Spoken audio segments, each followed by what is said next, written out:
Okay, so today we are going to be... Oh god, is this muted? Please be muted. It's not. Alright, now it's muted. Sorry about that. Today we will be streaming Legacy Taxes. It's our Friday early stream. Unfortunately, I won't be doing my 2 leagues that I usually do on Fridays. I usually do like Legacy into Modern. But tonight there's a Win a Duel Legacy F&M sort of thing going on about 30 minutes from me, so I was excited to play in that in paper. So we're just going to do the one league and get out of here to make sure I have ample time to get there, since usually these things go to about 7 if I start at 2.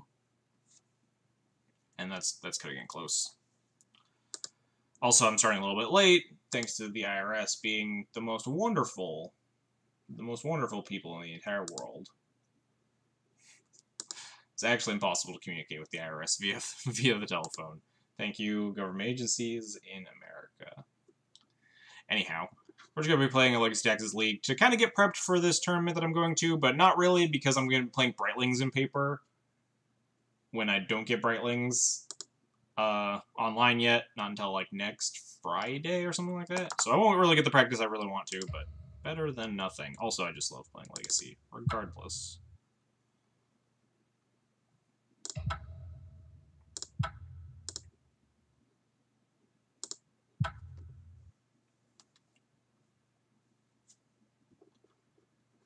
So let's get right into it.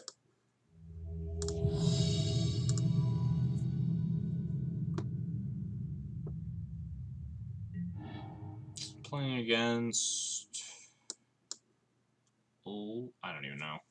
Lituanan 2015. On the die roll, I think it's fine.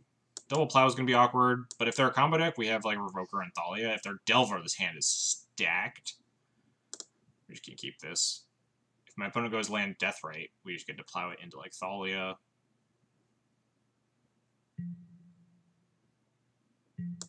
I guess Check Pile could be a hand that could be a deck that this hand's bad against, because plows are usually pretty terrible.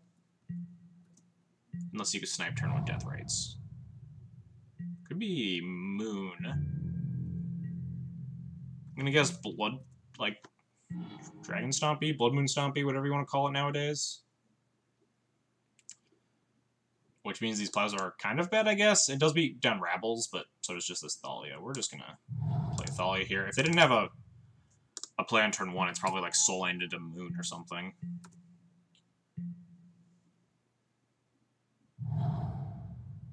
Or just nothing.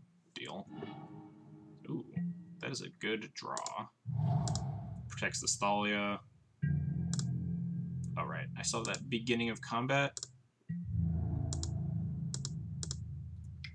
Lock on my... I had it, I think it was round 5 of Wednesday, because I was playing as a Cryptic Command deck, and I had to, like, animate a Shambling Vent after they had tapped down my dudes with Cryptic.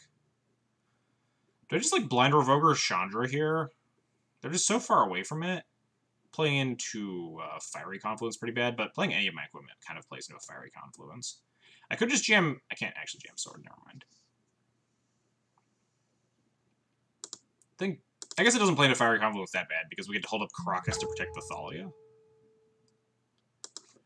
Chandra, Torch of Defiance. If they have a Karn, we can just, like, punch it to death. And they would need, like, Soul Land Spirit Guide Karn or something.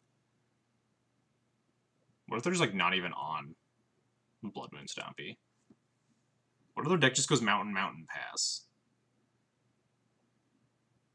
Why not GTA? GTA costs 3 mana because I have this Thalia, and I want to keep this Crocus up to protect the Thalia.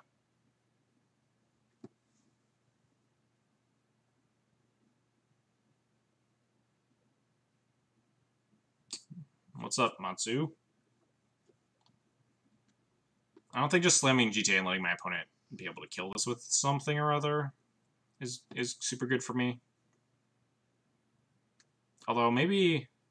What could they even have to... I don't know. I don't even know... Like, opponent could have usually a Brazen in the sideboard or something, Kozilek's Returns, that sort of thing.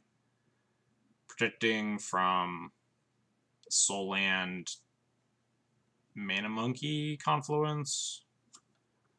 I'm still not super familiar with what they usually play in these lists. If they're even on, like, Blood Moon. If they're on, like, Burn, then, and they didn't cast a spell on turn 1 or 2, then the Revoker doesn't matter in that matchup anyway. I can't think of another deck that plays a bunch of mountains. If they're on, like, Sneak Stompy, I'll be really bummed that my Phyrex Revoker's not doing Sneak Attack, obviously, but there aren't that many other decks in the format that just go Mountain Pass, Mountain Pass.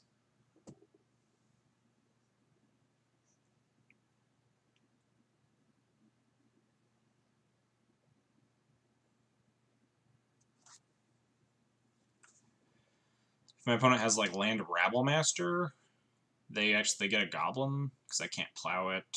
But then we untap, plow the Rabblemaster, attack them for 4, and they just have the one Goblin in play after that, and we still have Karakas up on the Thalia.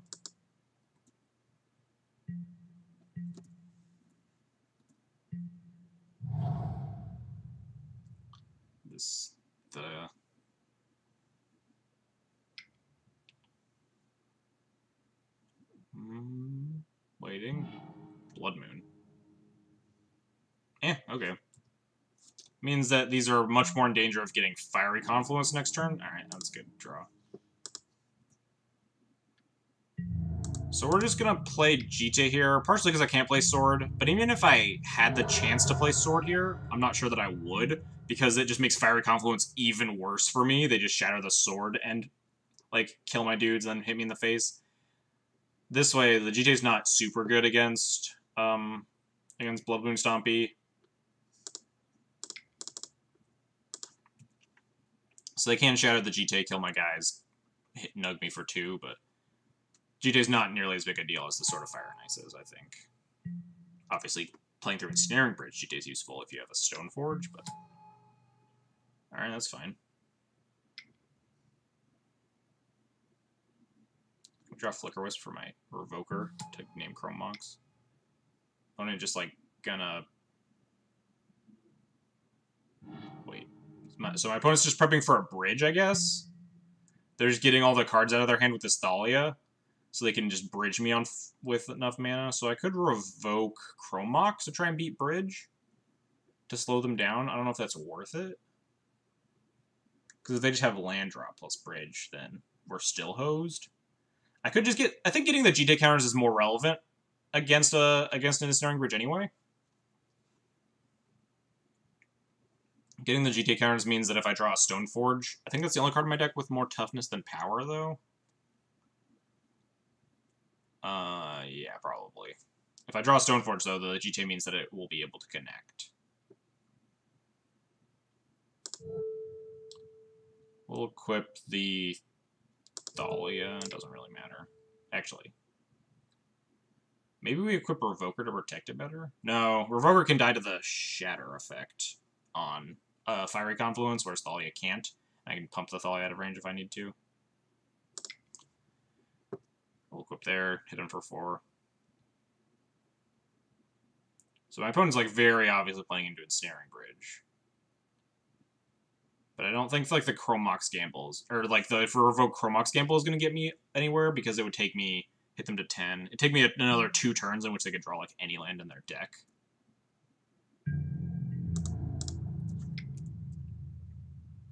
I think I'd rather just have this Jite online.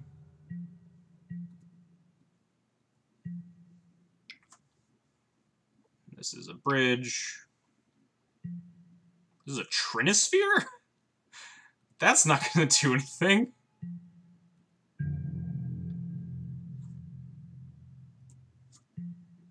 Alright, we're just going to punch my opponent for a whole bunch. And then also, now we're going to name the Chrome Mox.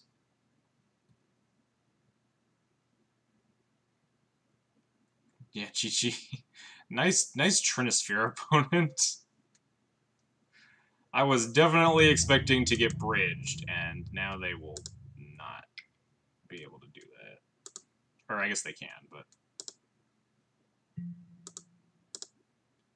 Now we just get to punch them down to 2.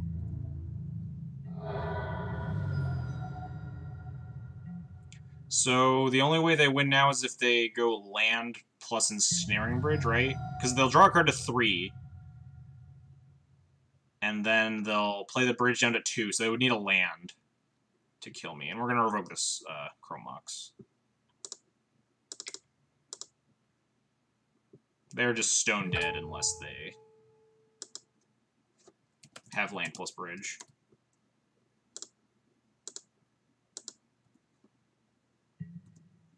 Fiery Confluence doesn't get them out of this, because I can protect the Thalia from a Confluence and then kill them. Yeah, game's over. I won game 1. So I guess their plan was that they're dead unless they draw a bridge, which is why they spewed out their hand that turn. Which I guess is understandable. So now we get to bring in all of our super good hate cards. Council's Judgment and Cataclysm, Leonin Relic Warder. And we had to cut all of our terrible cards. Mirror Crusader is a 2-2 with double strike in this matchup. Sarah Avenger also doesn't have a lot of text. And we can usually cut, like, a Plow. It varies based on how creature-heavy these builds are, but from what I've seen, most of these decks at this point like to just play Rabble Masters for the combo matchup, and just, like, a bunch of hate cards and lock pieces and stuff. If we see Sulfur Elementals post-board and that kind of stuff, we might bring back in the Plow and maybe even bring in some Paths. But just based on what I've seen out of these decks recently, I don't mind going down on Plows, because Rabble Master is just so bad against us. This hand also sucks. We will mulligan easy. Ugh. We will mulligan a second time. Alright. Don't want that. I want lands. This hand's not, like, the worst. I'm probably gonna, like, turn 1 Blood Moon me? Please don't play a turn 1 Rabble Master. That'd actually be hard to beat. Oh, that's fine. Ooh. It's a good draw. I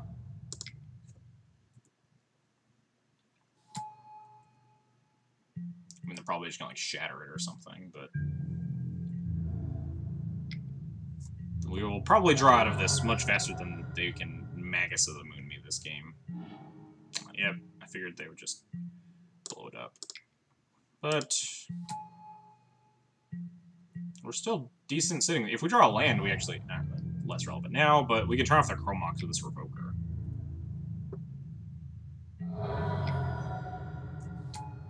Bridge. Alright, this matchup's suddenly getting harder.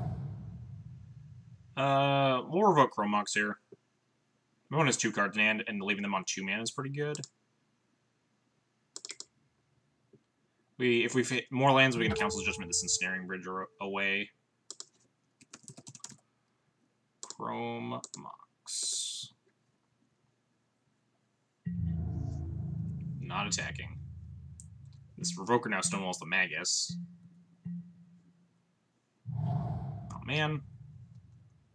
Hitting land drops is mean. You know, like K return me. Second bridge is not great.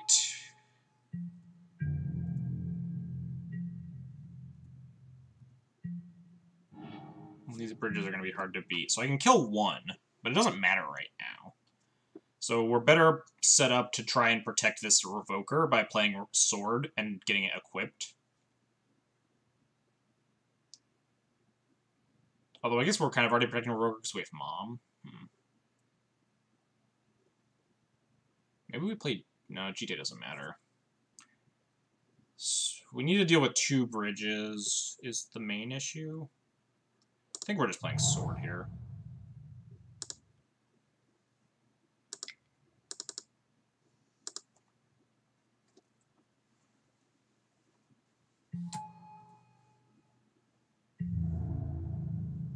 Still not attacking. Obviously this time my Mom would just die to the Magus. Maybe my opponent will just draw 4 drops for us the game that they can't cast. That'd be lucky.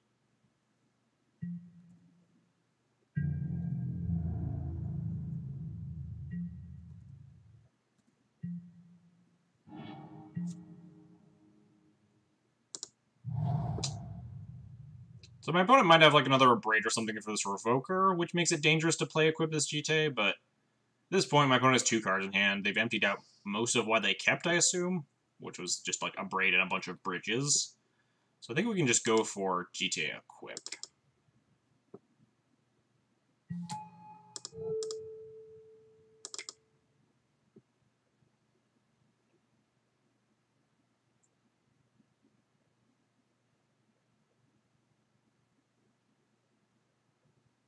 I don't like this pause, though. This pause makes me nervous. This pause makes me think that... Are they going to K-return me in response?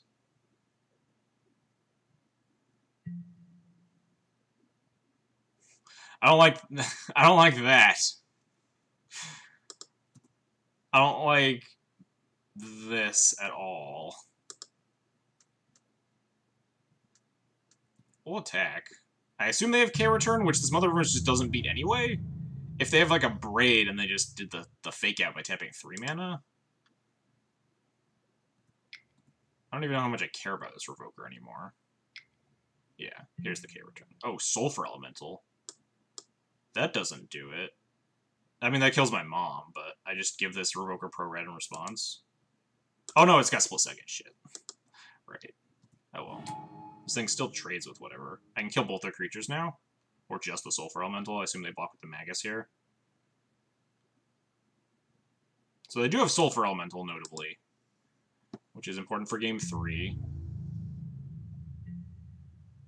Wow, they're trading like that? They care about their Magus that much? I could kill the Magus and start double porting them.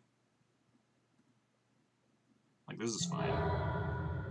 This gets counters on it.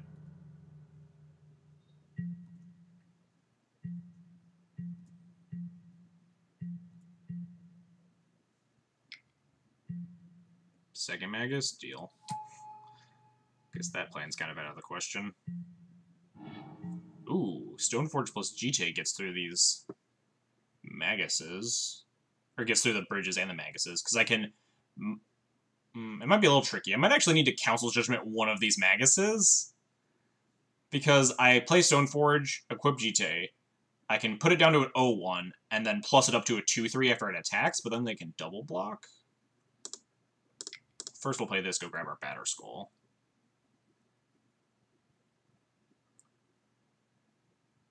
I would need, like, 3 counters to equip both, and then I could, like, neg it. No, I need 4 counters. Because then I would have Pro Red. Grab the Batterskull. And we will equip.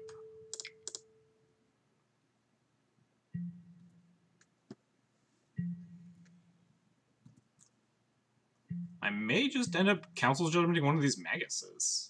And trying to ride the Stoneforge all the way. But that's, like, very risky. Chandra Torch of Defiance. Alright, we may just have to Council's Judgment that. I don't even know anymore.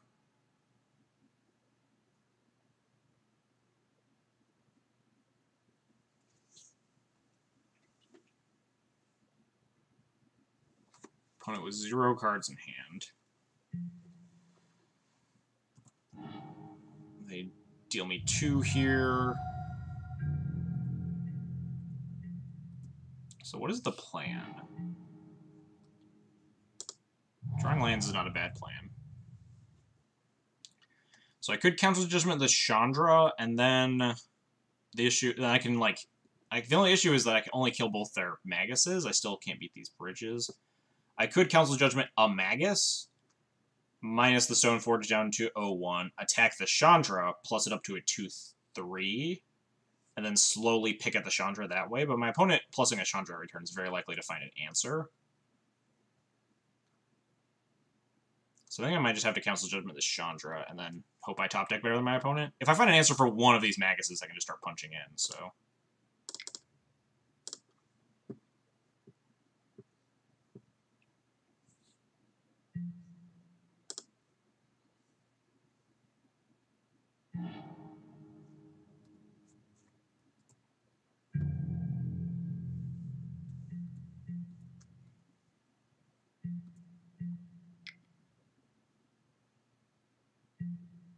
Casting a Spirit Guide. Alright, I think it's more obnoxious now.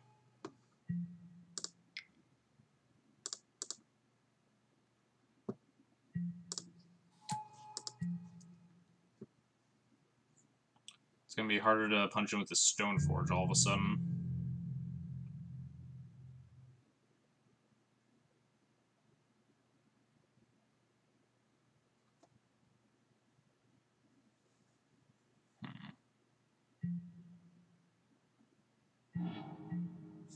More lands does not do a whole lot.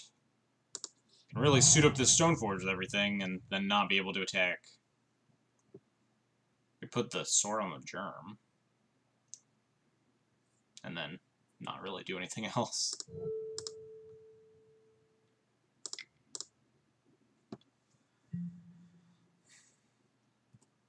Yeah, we're a little bit at an impasse now. I just need a top deck better than my opponent. I think my opponent's deck has a lot more fluff than mine does at this point. We can draw, like, Cataclysm at this stage.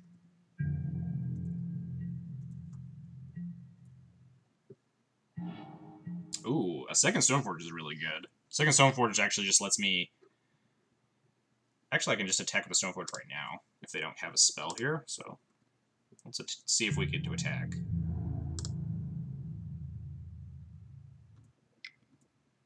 If they triple block, I get to kill 2 of them, get 2 counters back on the GT, and have a new Stoneforge.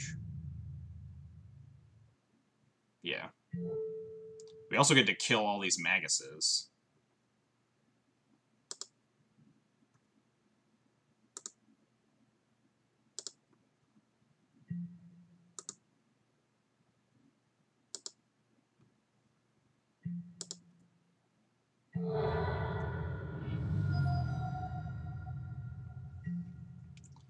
So now we can wasteland the city, play a Stoneforge,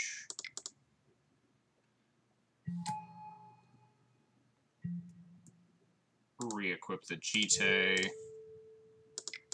Unfortunately, I don't get to start porting them until next turn. But I think equipping the Jite is important to protect the Stoneforge from removal spells. Again, pinging the Simian Spirit Guide there doesn't matter. Has, like, what, another Chandra? Blowing up all my artifacts, that's mean. And also pretty bad for me.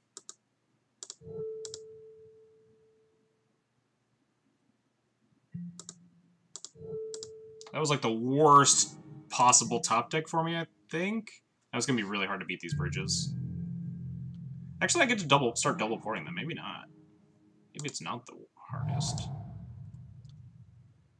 Why not lock opponent out with port? I only get to port them once that one turn, and I need to protect the Stoneforge from killing them. My plan was to fade one top deck, and then lock them out with port, which didn't end up working out, because they had exactly, like, Soul Land plus Fiery Confluence.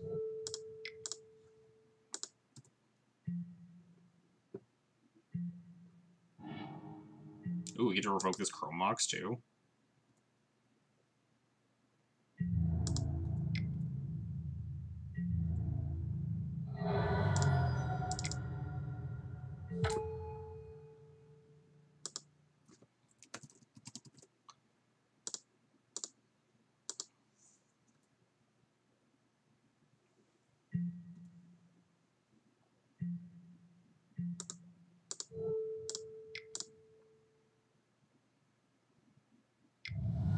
Man, my opponent has a spell here? That's not nice. What is this? Volcanic Fallout? Ugh. God. Now we're back to just porting them, and they hit more lands. This is a turn for worse. I need to start saving these lands in case I end up having to Cataclysm my opponent, which is starting to lean towards my only out, since they're at 13 with double bridge. We only have 1 Council's Judgment left and a Relic Order as permanent answers to these cards.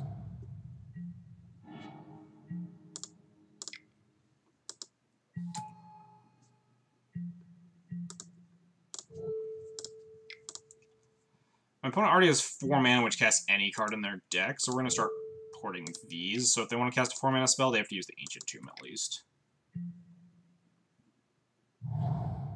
Yeah, they just have another land drop. Flicker Wisp doesn't let me attack through this. It lets me kill this Chrome Mox if I wanted. And then port puts into 3 mana, but that's probably not a very good allocation of my resources.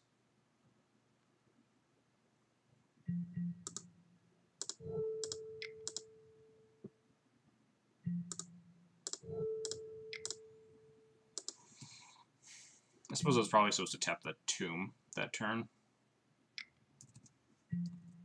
Goblin or Rabble Master, huh? That's going to be an issue.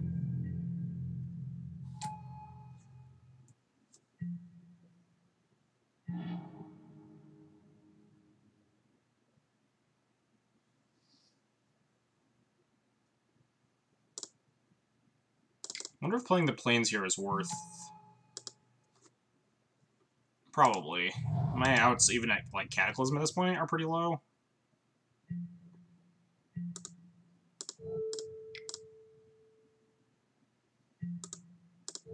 I'm likely not going to be able to Cataclysm my opponent out of this game very well. With this Rabble Master in play makes things a lot more annoying.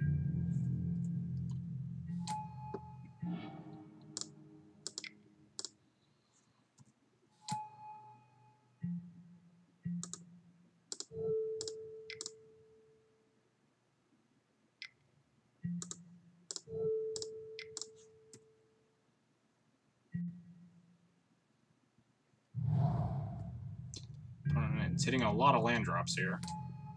Eventually they'll be able to just attack me with like 20 goblins, too.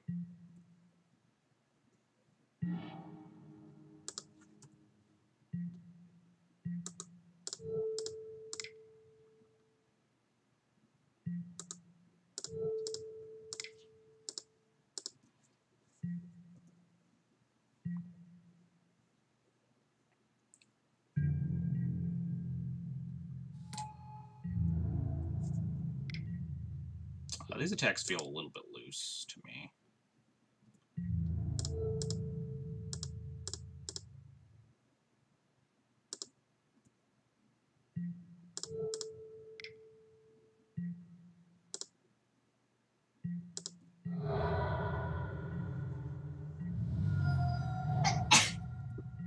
Maybe they just forgot to play their land pre-combat and they were forced into that attack.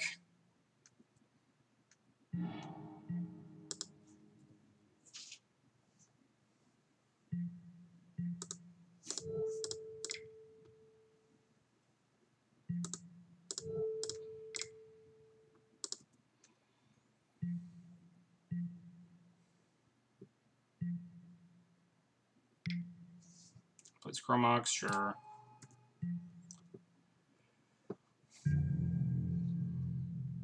Opponent decides to build up their Goblin army again. Trying a lot of lands. So Cataclysm doesn't really give me... I need to draw, like, Plow into Cataclysm at this point to try and beat this Rabble Master.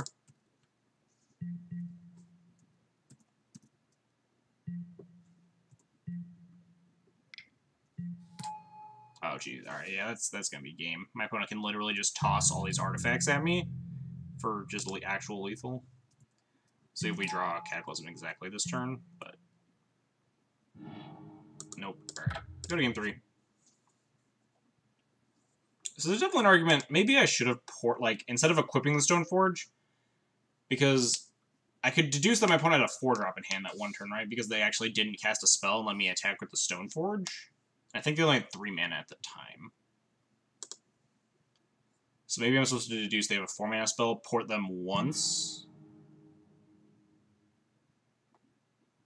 I wastelanded and I should port once instead of equipping to only die to... I die then to a removal spell, like a top-decked Kozilek's Return or an Abrade. I guess I'm going to do Abrade anyway.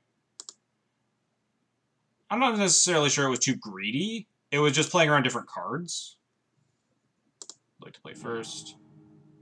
Like, I played around my opponent having a Kozilek's Return or something of that sort, when instead I got wrecked by exactly land into their 4-drop that they cast.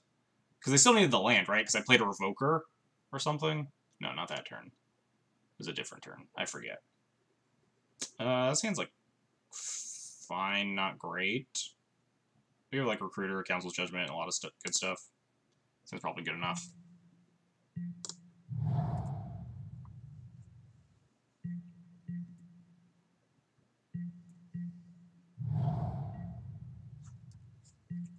We'll just port them on turn 2 if they're not doing anything.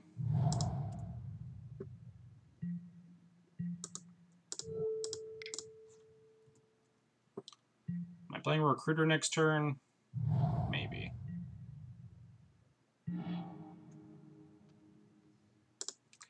What am I recruiting for? Flicker Wisps? Just, like, keep recruiting a bunch?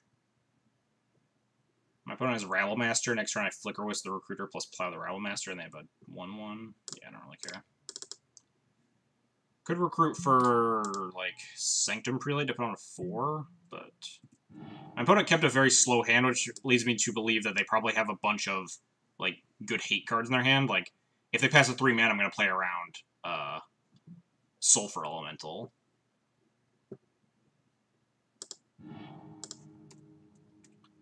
Or they might have just kept on the back of Abrades and Fiery Confluences and stuff, since they've had a pretty slow draw here. They played Chandra here. That'd be kind of... I could Council Judgment it. Yep. Plus it, I would imagine.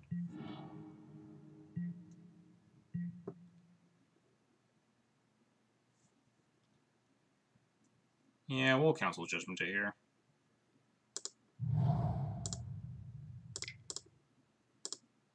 Can't afford to let them get too much value off of this.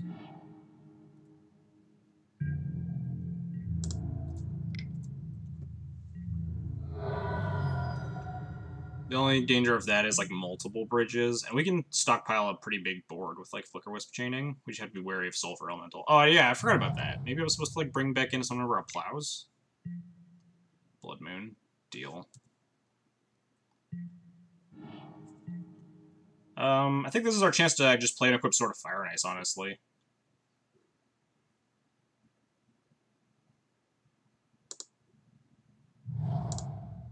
Let's just nug them for as much as possible before they can, like, get bridges down and stuff.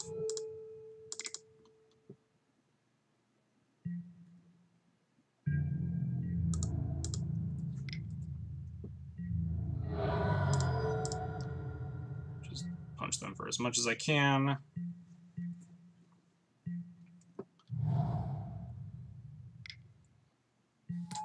Yeah, bridge. We still get to attack through this bridge, too. Unless they have a Braid in hand for the sword, which would be kind of annoying, but... I could Stoneforge for GT, play GT, and equip GT to Recruiter. Because they can't die this turn. Even if they braid the sword, I'll still have GT, and the GT getting live plays through the bridge. And if they have Confluence next turn, my Recruiter lives, because Confluence can't kill a pro-red creature, because the Shatter comes after the damage effect. Also if I have GT counters on it, so I think it's fine. I'm going to try to resist playing this other basic planes, just as long as I can to help with Cataclysm.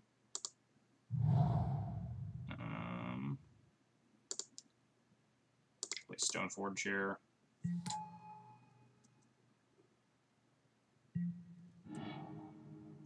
Grab GT.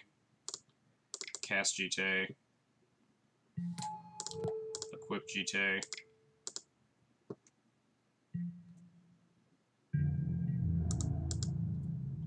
Punch.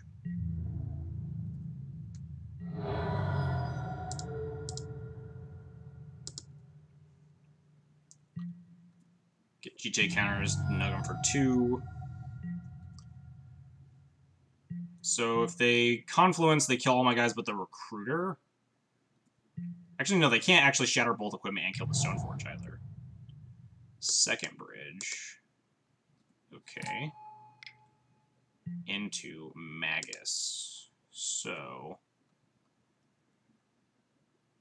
I just have lethal, right? They have 2 cards in hand. I neg 1 my Recruiter down to a 2/2. Attack through the bridge, pump it up to a 4/4, hit them for... Oh no, it's only 6. I mean, that's still probably my line.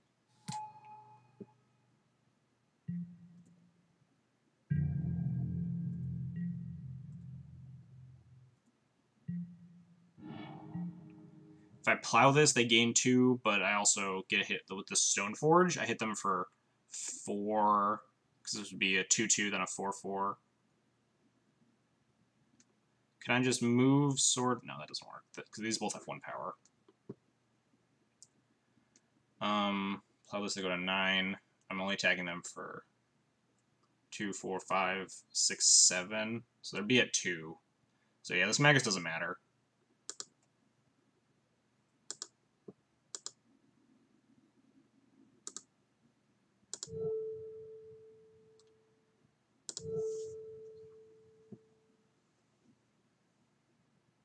Let's give my... If they have like a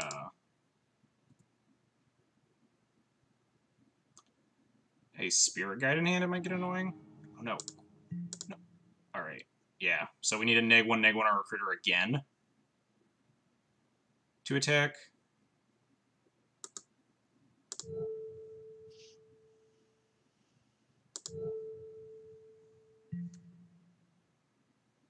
So now is it worth plowing this Magus? Probably not. The 1 damage versus the 2 life.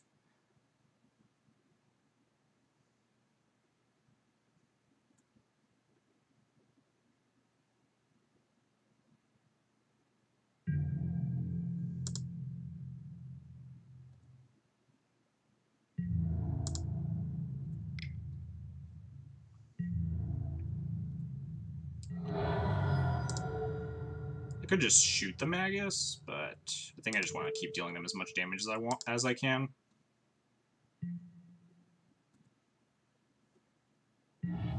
I guess maybe I should have plowed the Magus. So I'm gonna have to plow this Magus. Assuming they can get empty-handed, I'll need to kill this Magus to move GTA over to Stoneforge and start hitting them. I'm gonna play Aether Vial and Mom, I guess? I guess Mom means that I don't even have to kill this Magus, so yeah, we'll play the Mom. Could also just Flicker Wisp it out of the way or something. I don't think it's worth playing the Stoneforge, because I kind of want to keep it in case they have like a board wipe for me. I guess if that's the case, I should just move the GTA to the Stoneforge right now to protect it. Oh no, that wouldn't kill my guy. Yeah.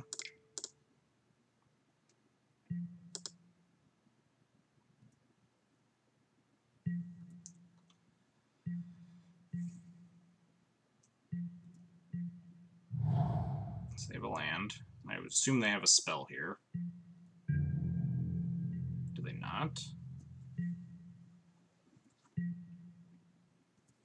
It's a little nerve-wracking. I don't like this. I need to play. I have 5.5 minutes. So assuming my opponent has like a Sulfur Elemental, that's really bad for me. No, they have 1 card in hand, so I get to attack with the Stoneforge first. I don't even have to use an ability on it until I go to combat. So let's try to go to combat, I guess, see what happens. I imagine they're going to cast a spell in combat.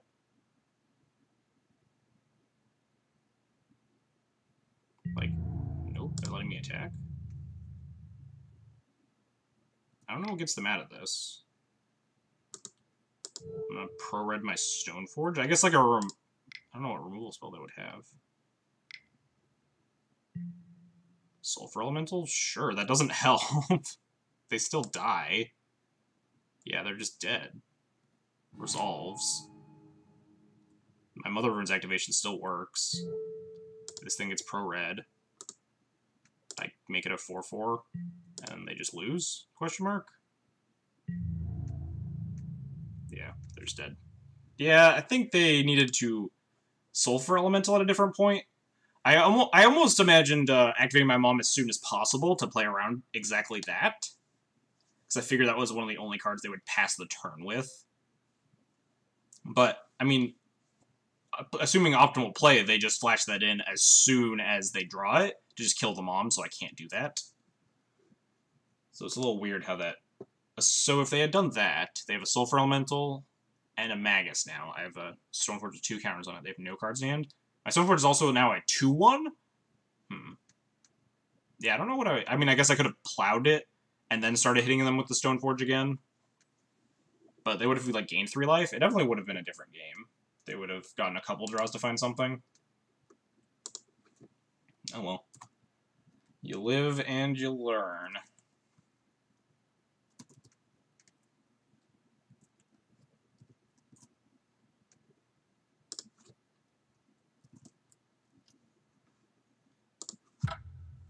Alright, let's go for round 2.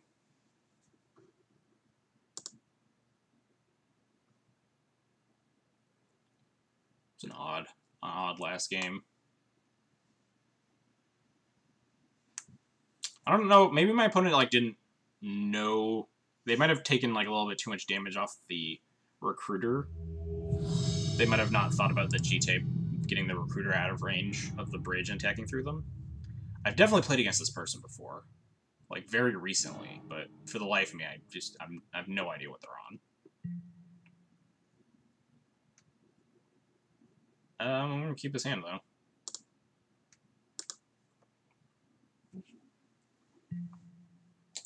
My opponent mulls a 6, scratches the top.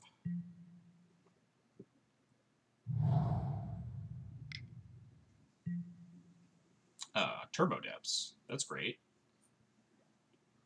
Might be some other... I can't think of another Inquisition Bayou deck, so maybe it's not Turbo Depths, but my best guess is the old Depths deck. Maybe the Thalia here? Revoker, maybe? If they have, like, Hexmage. This Wasteland's really good. Stoneforge, interesting. Maybe they just want to stall for time. They don't want me to clock them. Maybe it's not Turbo Depths. Maybe it's a mysterious Bayou Inquisition of Kozilek deck.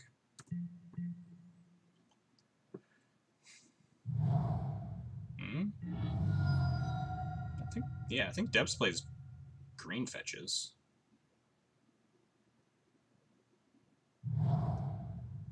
Maybe this was this like the food chain player I played against? Why would Inquisition be in their deck? That just seems like an odd card to have in your...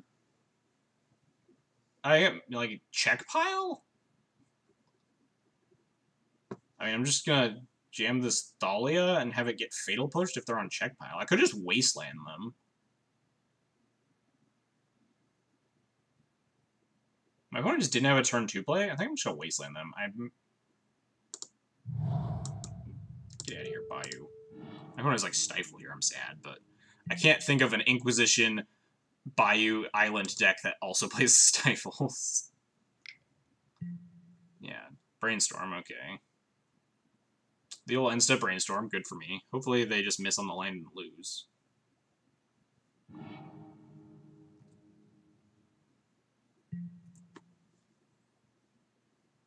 What the? So Polluted Delta and Scalding Tarn. So it's not the bug decks, because the bug decks play all on-color fetches, because they play, like, the Food Chains and Allurans play a lot of basics to get through Blood Moon. So this has to be, like, check with an Inquisition of Kozilek in it. That's my best guess, at least.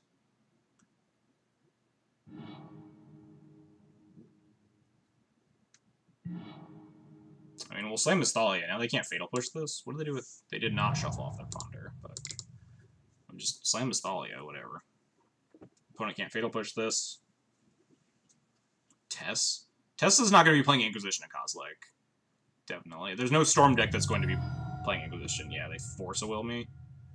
Storm decks are going to be playing, like, Duress or Cabal Therapy, because they want to be able to take Force of Will with their discard, and they don't want to take damage off of Thoughtseize because they play Ad Nauseam.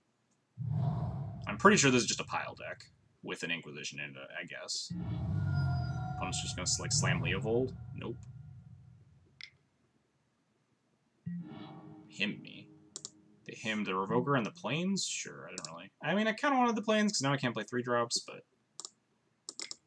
we're going to revoke Jace the Mind Sculptor here because if my opponent's last cards are going to be land and Jace the Mind Sculptor, we are about to get bodied.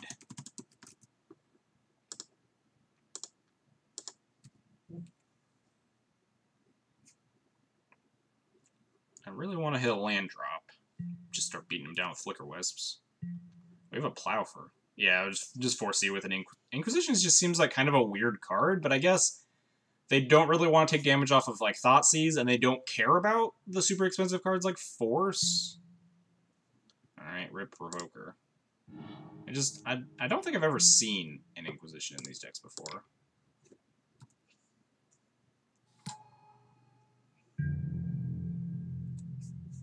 Hopefully his mom lives. And I draw a third land. Or fourth, fifth, whatever. I Plains him, and I Wastelanded them, which the Wasteland didn't really work out. Especially because they don't appear to have, like, any good removal. You know, like, K-Command me. Pitch this Plow in a heartbeat. Goodbye, Source of Plowshares.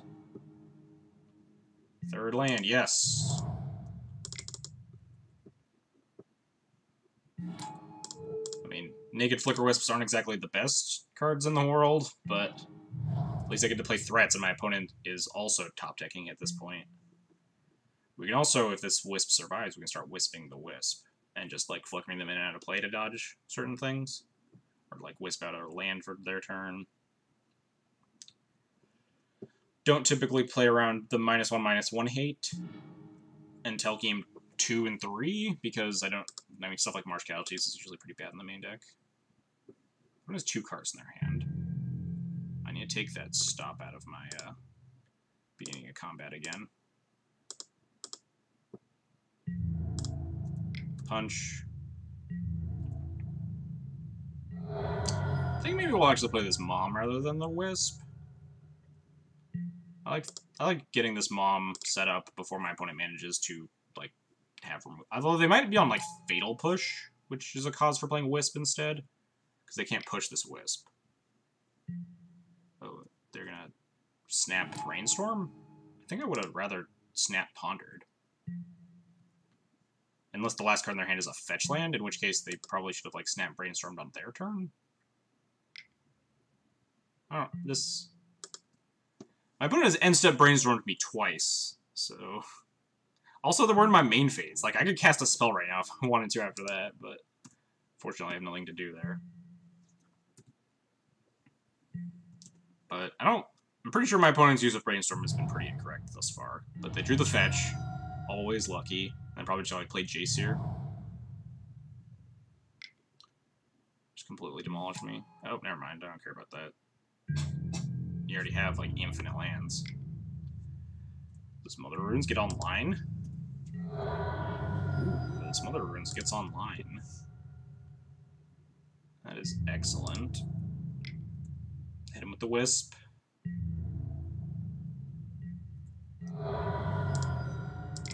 Alright. Hopefully they don't have main deck Marsh Casualties. Question is, what am I going to flicker out here? This comes into play. So then this other Flicker Wisp, if I flickered it out, it would come in on their end step, which doesn't really do a lot. I could, like, flicker out. They just concede. That seems like a very early concession.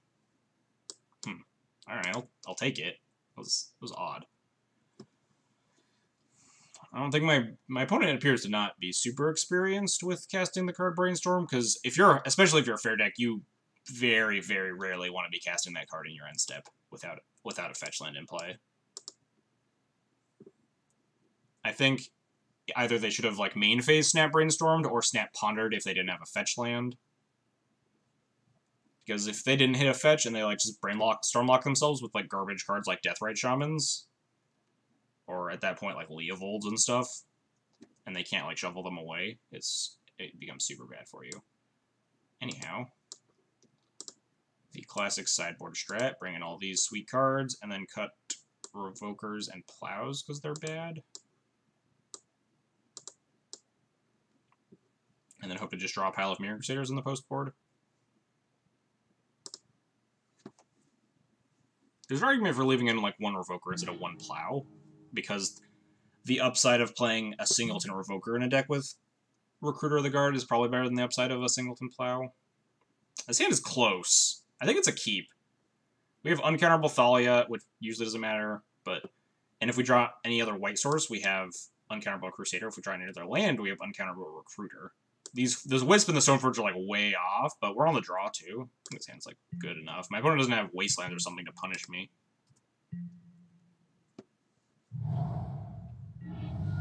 Turn 1 Deathrite? Please no.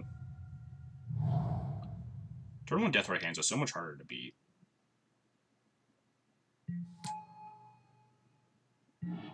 Ooh, we just drew basic planes. That is excellent.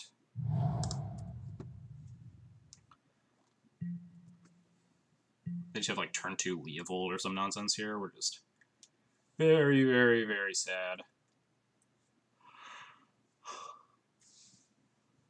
Depending on what they do, we'll lead with Stoneforge or Thalia. Strix deal.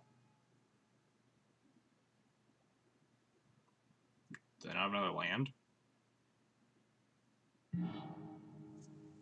Ho ho ho!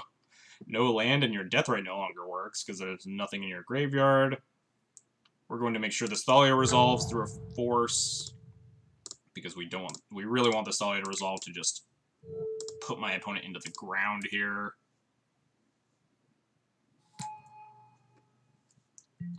Of course, knowing my opponent thus far, they're probably just going to like draw the fetch land. Ooh. Suddenly, this game is looking up. We have Recruiter, or we have... This attack is really bad, opponent. This attack is terrible. This is the worst attack I've ever seen.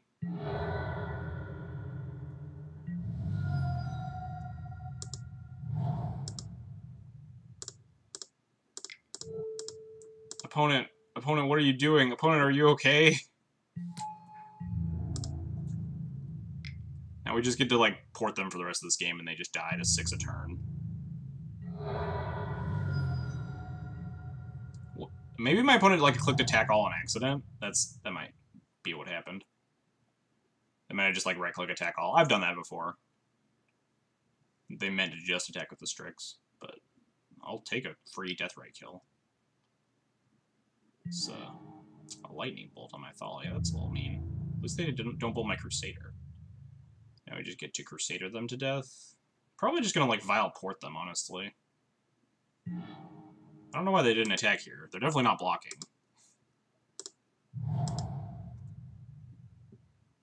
Now I think we might Stoneforge port, now that we drew the 4th land. Just so we can grab Sword of Fire and Ice and just murder them next turn if they don't have an answer for this Crusader.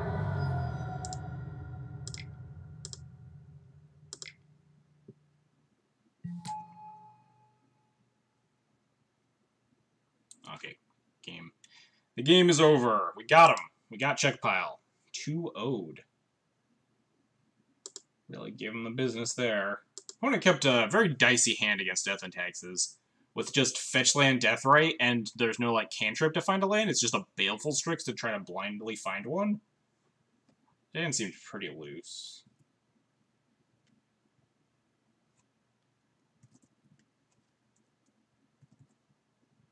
Alright, we've managed to get above my 50% win rate against Pile, yet again. We're now on a 54% win rate. Which is definitely about where that matchup is, depending on how skilled the Pile player is. I think, assuming 2 players of equal skill level, Pile's favored, but it's pretty close. I'd say it's like 45-55.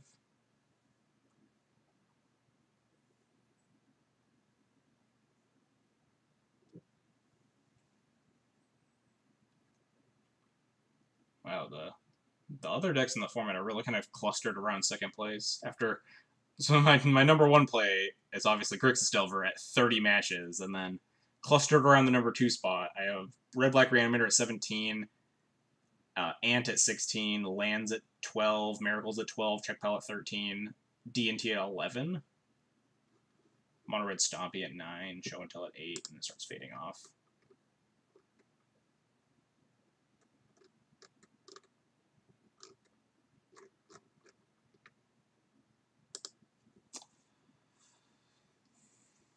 I do enjoy beating up Check Pile, keeping greedy hands, though. That's always fun.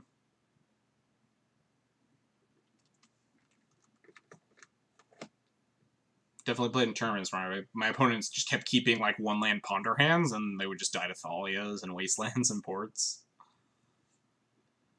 I truly enjoyed those matches.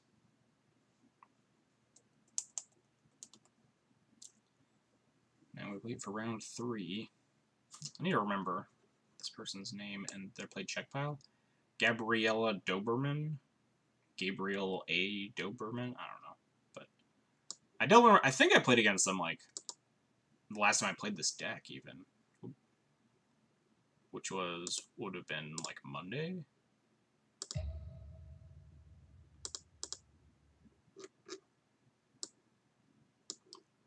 Legacy...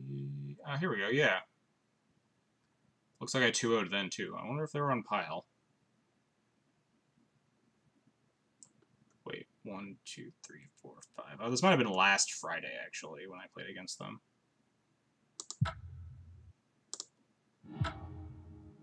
See if they were still.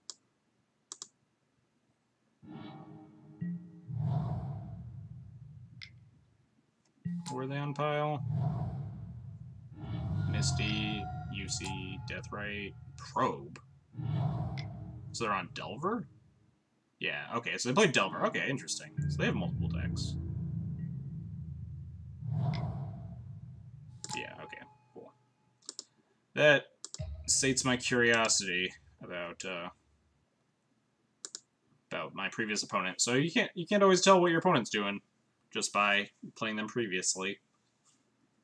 I suppose if you own all the cards for Delver, it's probably, or own all the cards for like Pile, it's probably easy to build into Delver, online at least. Because most of the expensive cards are obviously the duels, the fetches, the forces, that sort of thing.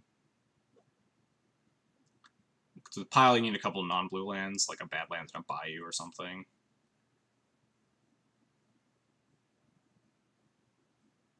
I sure love the Legacy League wait times.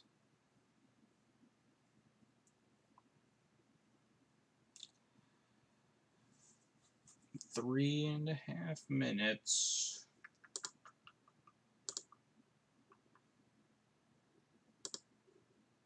Maybe one day.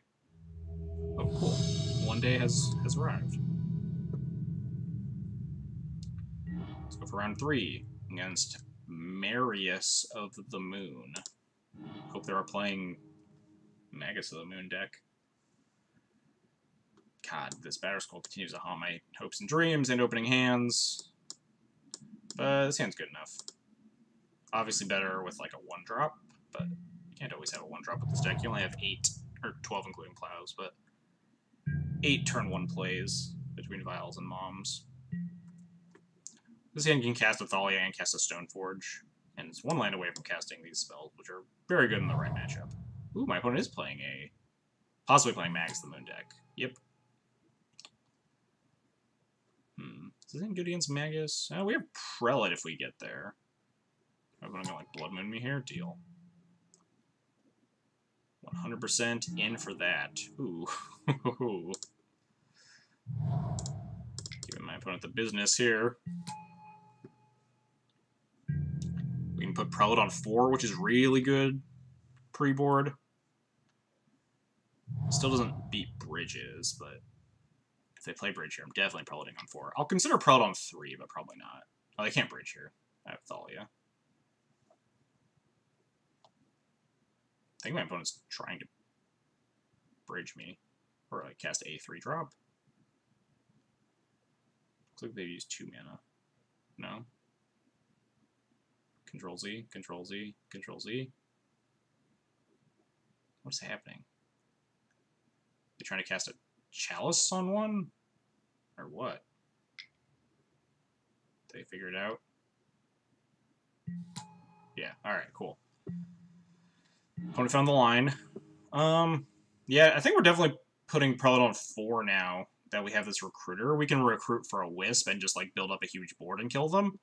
Although I don't have to Prelate yet, because my opponent is not able to cast 4-drops. Because even if they land, they'll land at 4 mana, which doesn't cast spells through this Thalia. So we're just going to play Crusader for maximum beatdown potential.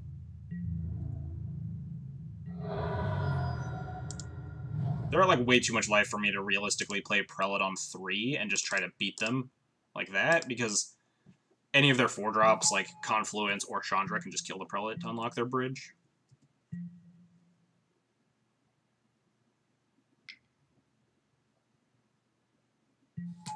Magus. this deal. That does literally nothing, opponent. It chump block, it gains you 4 life.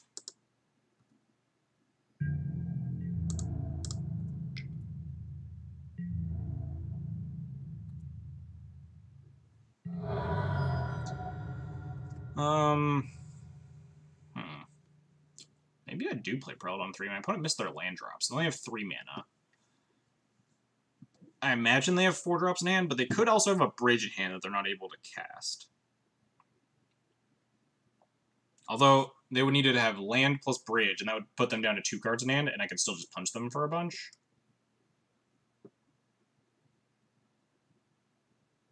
If I play Sarah here, I get 3, 4, 5, 9 in play.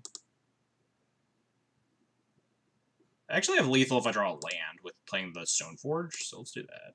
If I draw a land, I can just lethal them with this Crusader, plus Sword of Fire and Ice.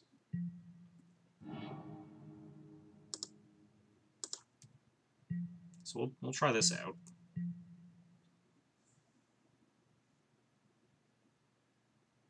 Oh yeah, opponent just concedes. They are very, very, very dead. I love the red prison matchup. Get here. Scoot. That was just these 5 cards, I think I did. And I cut, like, a Plow, all the Crusaders, and the Avenger. Yeah, that's what I usually do. Maybe this time we'll remember to try and bring back in Plows if my opponent's on Sulfur Elementals, but we'll see.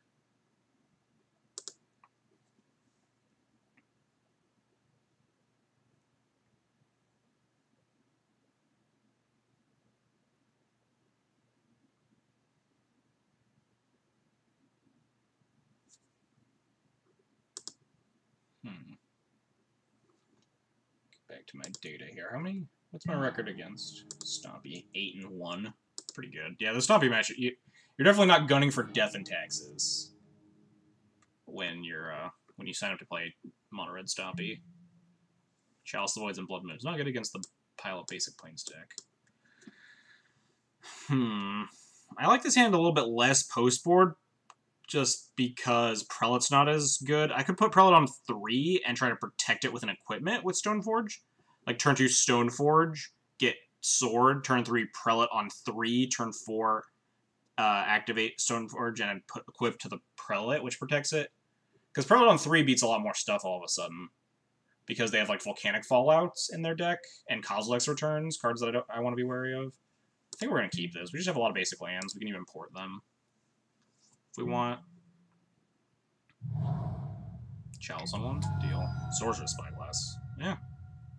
It's kind of annoying, because now if I want to get Sword, I can't name Prelate on 3. Assuming they name Stoneforge. They might name Port.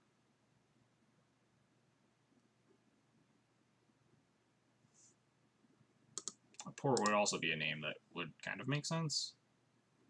If they name Stoneforge, I don't know what I'll do. Probably put Prelate on 4 or something.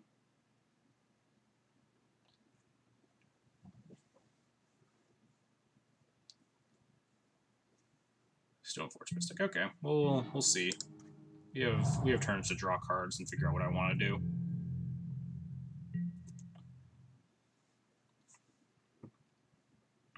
It's a debate between, I guess, grabbing Jite or Sword at this point.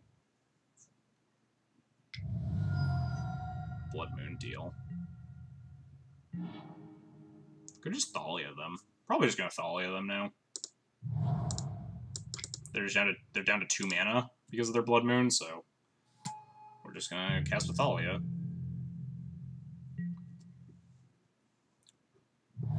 Aw, man, stop hitting land drops, opponent. It's not very nice.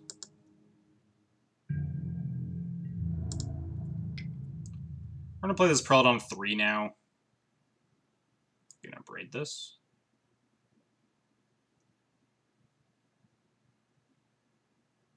I might put Prelate on 4 if they have braid this Thalia now. Sulfur Elemental. That's annoying. Why is everyone playing this card all of a sudden? I have not played against this card in so long. Also don't really know why my opponent had to, like, tank on that one super hard. I keep playing against these all of a sudden. This is the first time I've seen this since Stompy, like, kind of went back into fashion after the rise of Checkpile and Delver. People, like, just stopped playing Sulfur Elemental. I could Stoneforge into a sword. Or just Prelate on 4. I think Prelate on 4 is the disaster here. Or, like, the disaster is my opponent having 4 drops, right? I don't really care about 3 drops, because 3 drops are only important if I have a big board to combat them. So, Prelate on 4 is safer here. Because it stops them from, like, Chandraing me. Or Fiery Confluencing me, or something like that. If they have Volcanic Fall, they have to kill or Cosmic Strike, they have to kill their own Sulfur Elemental. Which is decent for me. The only thing 3 stops at this stage of the game is a bridge. Oh, that's kind of scary.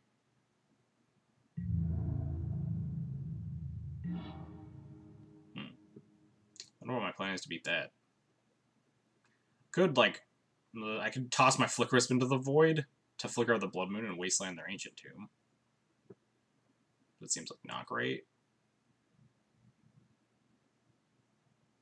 I think the plan is just Vial plus Stoneforge for a sword. Just take a whack on the noggin here.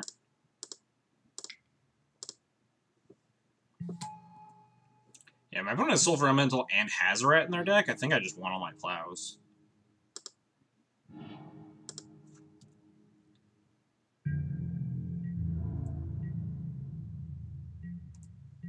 They can only attack me for, like, the 5 here if they get 2 cards out of their hand. And we can just race that at this stage. Spyglass naming Sword of Fire and Ice is a little bit obnoxious, however. It also means if they don't have a land, they can't attack this Hazoret for another turn. I could Wisp my Stoneforge Mystic. Also Wisp the Sword of Fire and Ice, just to get it equipped. Or Wisp the Sorcerer Spyglass, I mean. Ooh. That's a super good draw. Can plow this Hazoret if it gets out of hand, or plow this Sulfur Elemental if I want to, like, keep my Wisp alive. I think I'm just down for playing Sword, though. I like the plan of Wisp this Spyglass, equip the Sword, just to start connecting.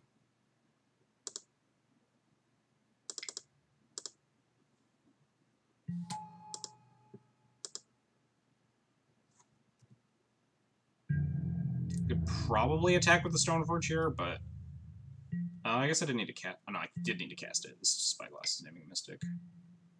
Bridge. Alright, that puts a damper on my plans for sure. It also means I definitely just need to plow this Hazoret so they can't clock me with it.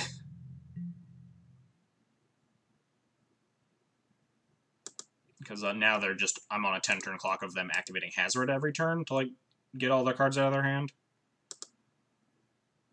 So, plowing with Sulfur Elemental. I have more answers to a bridge than I have to, like, this Hazoret killing me in 10 turns, so we're just gonna take it off the table. It's annoying that they gain so much life there, but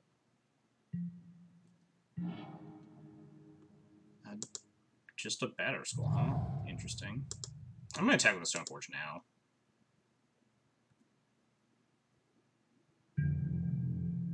It's basically a free attack. I'd be happy for a block.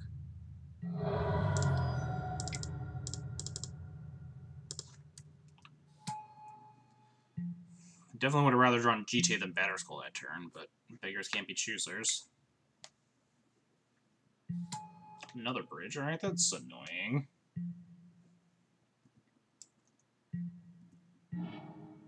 Alright, so I have 2 cards that immediately die when I play them. I can't attack with anything besides the Stoneforge. This might be... Although my opponent has to find a win con before I find answers to all their bridges.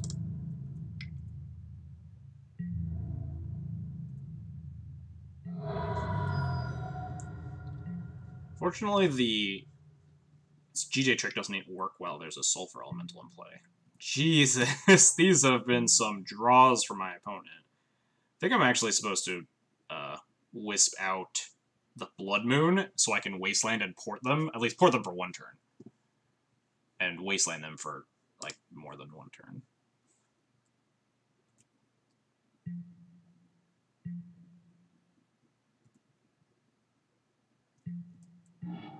Ooh, hang on, never mind.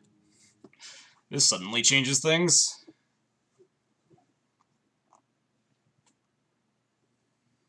They keep a bridge and a land, and a Blood Moon, and a Sulfur Elemental. The issue is that I need to get the Sulfur Elemental off the table.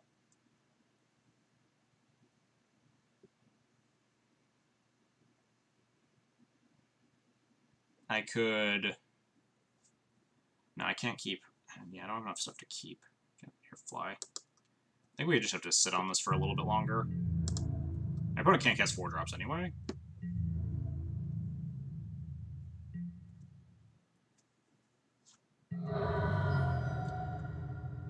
Yeah, I think I'm down for just kind of sitting on this Wisp, or sitting on the Cataclysm for a little bit. It's another Blood Moon, sure, that does nothing, but it means I can't attack anymore.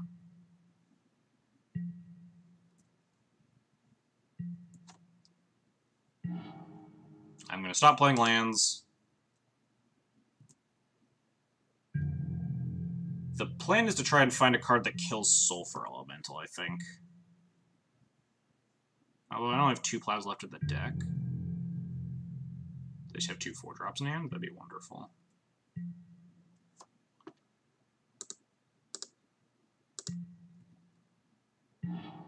Ooh, Recruiter.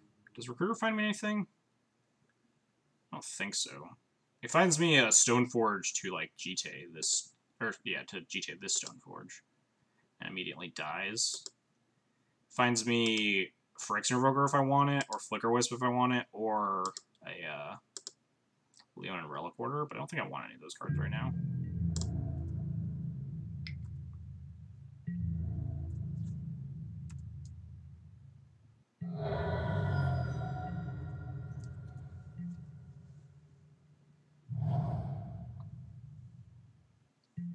Guess my opponent just has 2 4-drops in hand?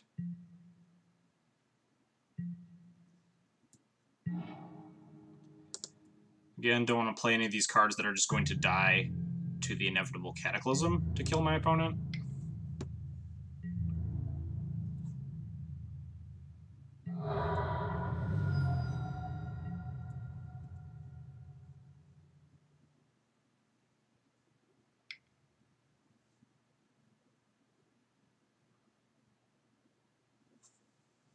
What do they have here for 2 mana? Abrade my Stoneforge? Chalice on 1. Kind of not really annoying. It does turn off my outs to killing the Sulfur Elemental. I can always Flicker Wisp it if I need to, though, so it doesn't matter. Relic Warder, huh?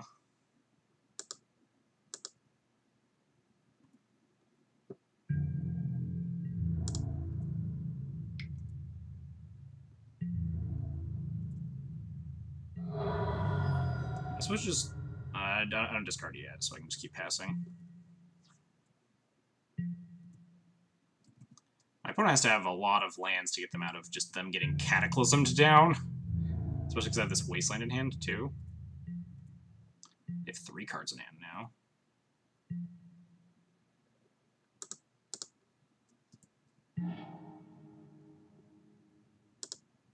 I'm not going to attack with this Prelate, because I'm not an idiot. My opponent has a bunch of 4-drops in hand. That's like the only reason they're not casting spells. I think I'll just move to discard, honestly. Discard this Vial. I don't think I need it.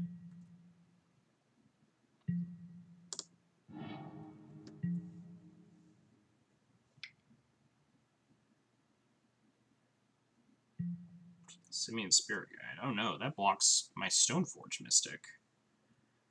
How unfortunate.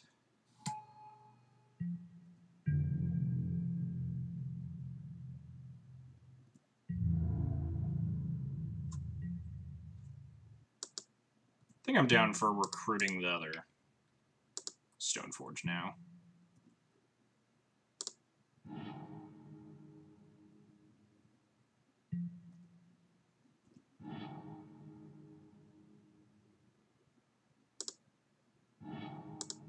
course, now I'm guaranteed to draw the GTA, but oh, we didn't, thank God.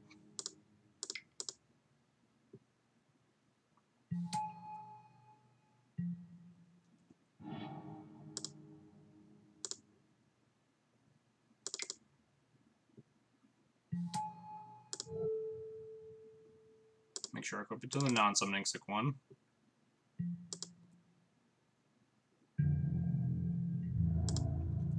Attack. They block with the Spirit Guide, I would assume. Deal. So now we can kill the Sulfur Elemental if we want.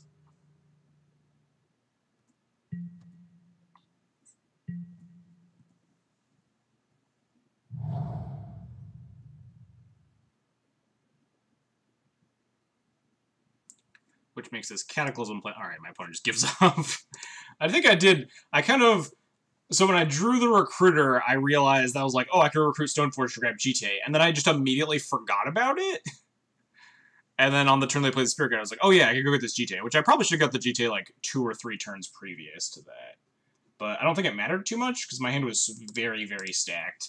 It was on my opponent to, like, do anything, and they really couldn't. I imagine they were just sitting on, like, Fiery Confluences or Chandras in their hand or something. Okay, stop shaking.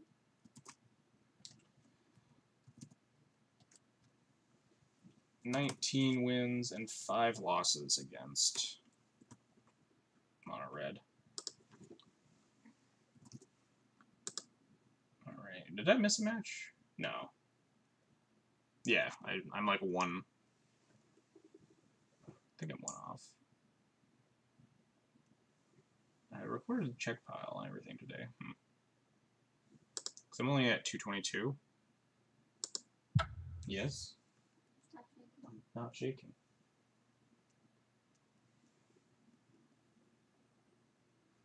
Because I thought I was on like a multiple of 1. Like no, I am down. I am down. All my matches will be like ended 4 or 9. Because there was one league that went really long, and I ended up doing 4 of the matches in it, because I was at 1-3. So yeah, all's right in the world.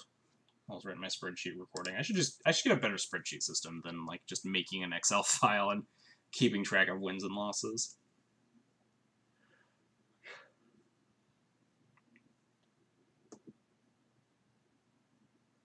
At some point I could try to find a better one where I could just like input data and it can record for me better. Winning on the draw versus losing on the draw. Or, yeah, winning on the play versus draw. And pre-board versus post-board games. Because I imagine like the pre-board Delver matchup is like better than the post-board and such. Same with obviously stuff like Reanimator or the various Storm decks. So it'd be interesting to see that data.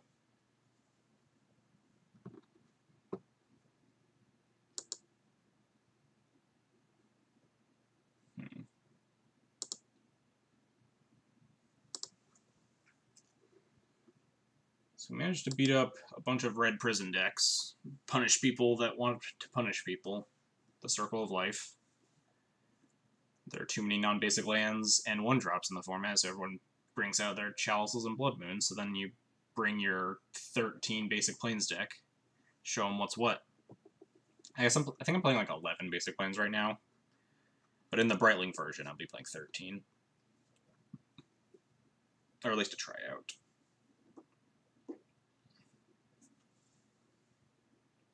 Cutting all like the extra canopies and so maybe the canopy's actually more okay if you have Brightlings because it does lifelink. It's definitely something I want to test as soon as Brightling comes out. It'll be interesting to see how many times you flood if you have the 24th land on the deck. This deck's always kind of been a 23.5 land deck. Blue Hen 28 is our opponent.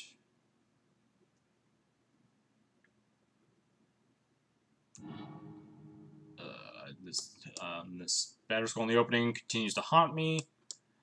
I could keep this on the merit that my opponent is likely playing a deck that Swords of Plowshares is good against. Although if this league has been indicative of anything, it's that Swords of Plowshares is really bad. Because I played against Prison, check pile. But his hand does have a ton of 1-drops. Like, we get to turn 1 Vial, Vial and Mom, Plow, their stuff. If they're on Delver, his hand's nuts. If they're on, like, anything else, his hand's kind of a bummer. Like, any combo deck, we're just stone dead. I think we gotta ship this. This hand's, like, only good against Delver. Besides the double Caracas, this hand's good. I say that, and I'm going to bottom this Plains just because we're already so flooded. As much as I want, like, a non-Blood Moonable or Wastelandable white source. Ooh, my opponent is on... Man, that old hand would have been really good if I knew my opponent was on Red-Black Reanimator. But, I mean, we have Caracas in this hand, so it's also really good.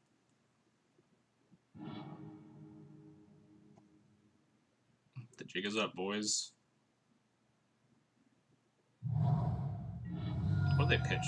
They pitched a Grizzle Daddy. Looting. So the only thing we don't want to see is, like, Chancellor. But unless they drew the Chancellor off their 2 Faithless Looting cards, we're in good shape. Because obviously they didn't reveal it, so I don't have the trigger. I guess, yeah, Archetype of Endurance I don't think is like a main deck card. Yeah, they just pitch a Grizzlebrand. That's fine. They take my Stoneforge too. Okay. They have 1 card left in hand. I'm just gonna Wasteland this.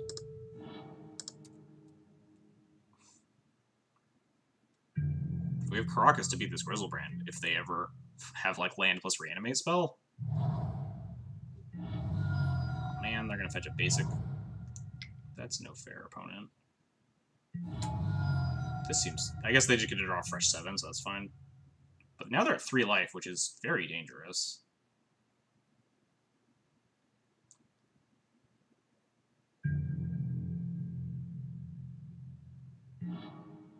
That was a really unfortunate last, like, top deck and last card in my opponent's hand, though.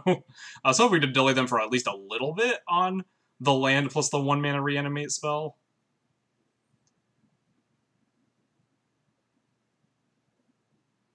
I mean, yeah, we're just gonna play Caracas and pass. Not gonna let them connect with this Grizzlebrand for very obvious reasons. They still do need to draw into...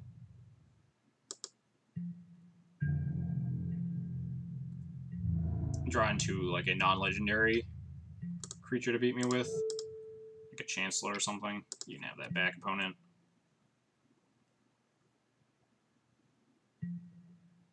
They might just move to discard here.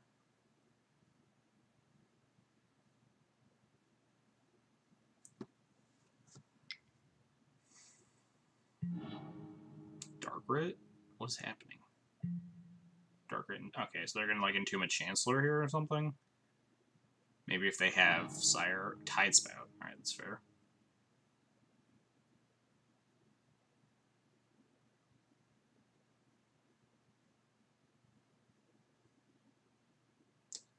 It's not looking great.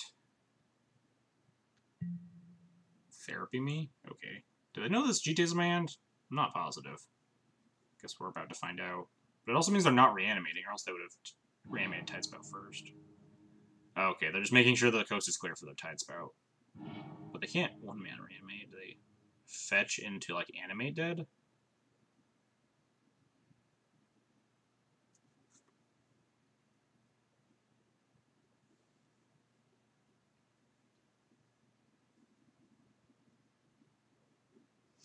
What you got, opponent? Haha!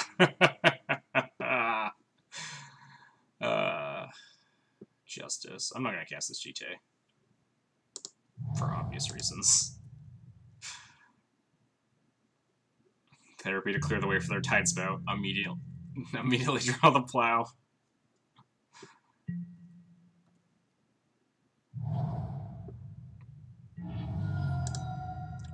Alright, let's hope they have Exhume and not Animate Dead. Aw, man. Annoying.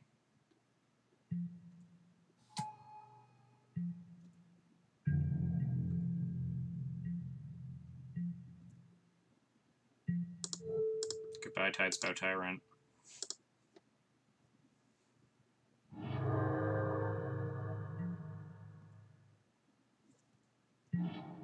That was a little bit risky there, actually. If they had, like, a 1-mana instant, they could have bounced their own animated, I think. Yeah. They could have picked up their own Animate Dead. So that was a little bit ballsy.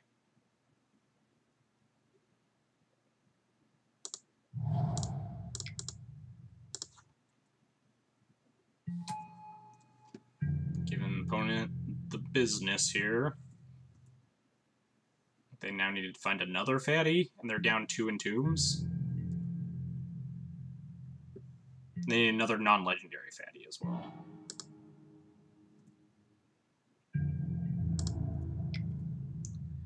This GJ doesn't accelerate the clock at all, because they're just dead in 2 turns, so we're just going to play Aether Vial. I could, like, play GJ plus replay Caracas.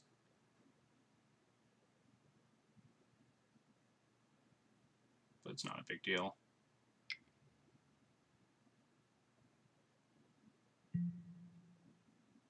You gonna reanimate my Thalia? I have a Caracas, dude.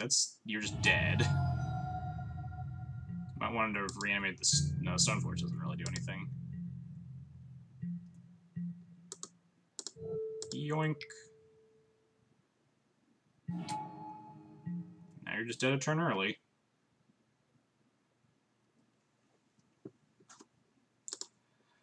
Sweet. We got very lucky that game. Not gonna lie. We got exceedingly lucky to top deck that Source Supply of Shares immediately after my opponent made like the super safe line where they therapied me that turn instead of just like fetch 2-mana Animate Deading the Tide Spout a turn early. They like just therapied to make sure the coast was clear, and then immediately we top decked the Plow, which was pretty dirty, but life. So cut all the equipment and the Stoneforge package. I am unstoppable today. We're definitely having some good draws. That is for sure. Cut like 2 Wisps. I think this is my usual sideboard plan. Surgicals, Trap, Path, Priest, Canonist, Rest in Peace, Relic Order, Council Judgment. Yeah, seems fine. Run it back. Let's just have like Surgical in the opener too. Just really rub it in.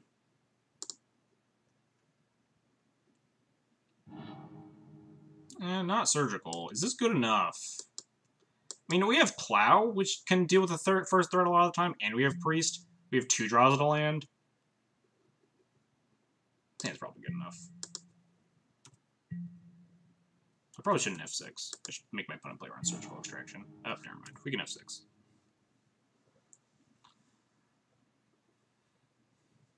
What did they pitch? Animate Dead. Sure. Obviously take the Priest.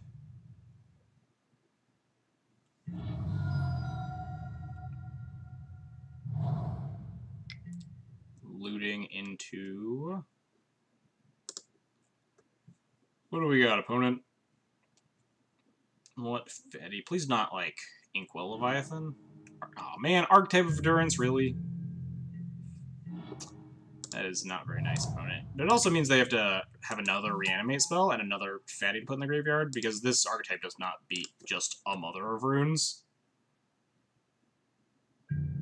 So, we have at least that much going for us, that they need to reanimate this archetype, and then find another way to discard or otherwise find a fatty, and then animate that one too.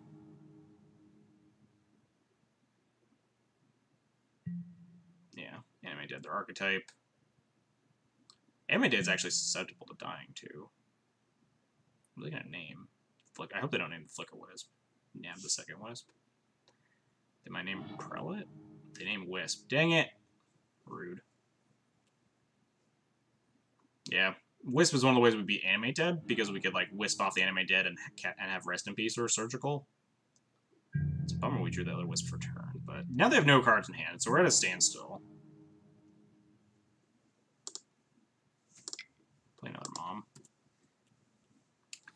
we can get this prelate down on 2, we're pretty safe. Or find like a surgical or something to prevent the next fatty. Sweet.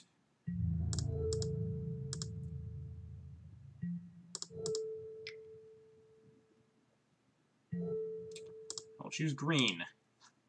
The creature has protection from the color green.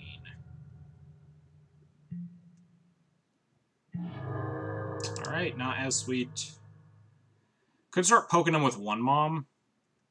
They didn't have the removal spell. They usually don't have, like, targeted removal as much as they have stuff like Lavamancer and stuff. We're gonna hit them for 1. Because then I think they'll stop attacking. This is my only shot to get in 1 damage.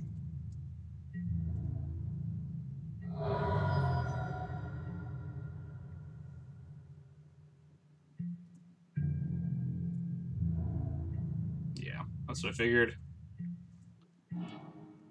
Alright. Now we play this game. But I can flashback their looting now. We kind of wanted to hit the Thalia by now.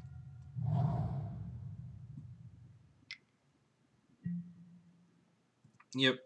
Flashback looting. But they still need another fatty and a reanimate spell. No fatty. They discarded a reanimate spell, though, so that's not great for me. Which means they probably have step 1, but then now they... Okay, thank God. Then now they need an Entomb or another looting and a card to discard, neither of which they currently have. We can start punching them, too. We'll play this Thalia. Because now we can pro-green the Thalia.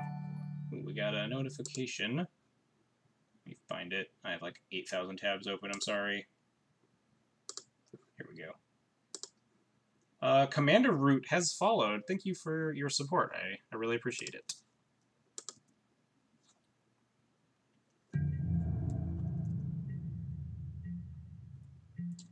So now we can start hitting them. I have another looting. It's a little scary. We want, like, Relic Order would be really good. Kill this Animated. They pitch Wear, Tear, and Badlands, so still no fatty is super good for me.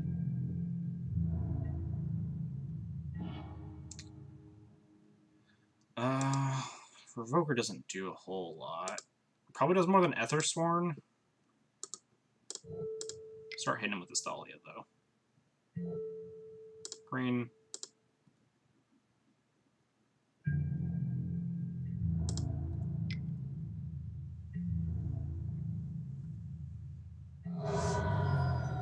Nah, Ethersworn's probably safe. Although I'm dying to, like, a Massacre, but I'm, like, already super, super dead to a Massacre, so... We'll just keep getting in here. And a lot of these lists don't even play Massacre anymore. Lava Man. Could be. Oh, I can revoke that. Never mind. We're good.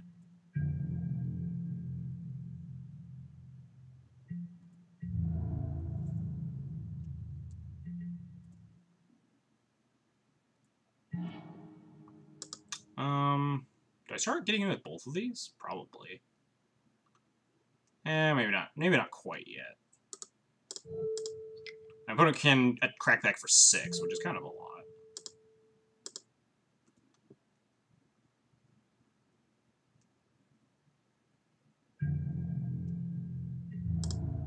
Punch.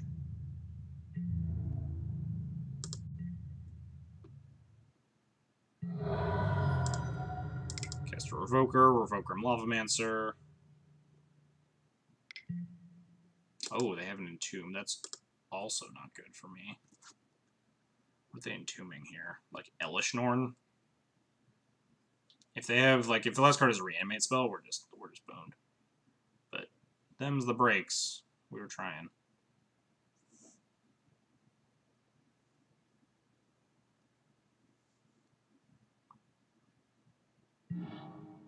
They have an Iona. Alright. That's probably not very beatable either.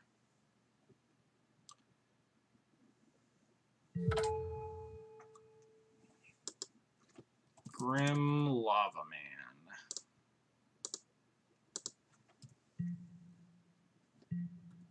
Man. I guess we could beat an Iona if we draw.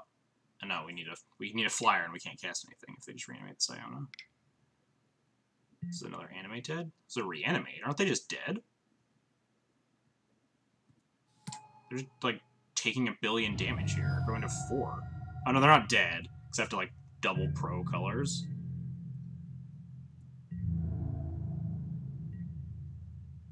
And then they have like a turn to chump block. There's definitely a chance they lose here. So I think I'm attacking with Aethersworn rather than Thalia now, because I think I don't want to chump block with this Thalia. I just pro-white, pro-green this Aethersworn Canonist. If they attack with Archetype, we just chump block with the Thalia, we take 7. I think there's a pretty good chance we can win this game.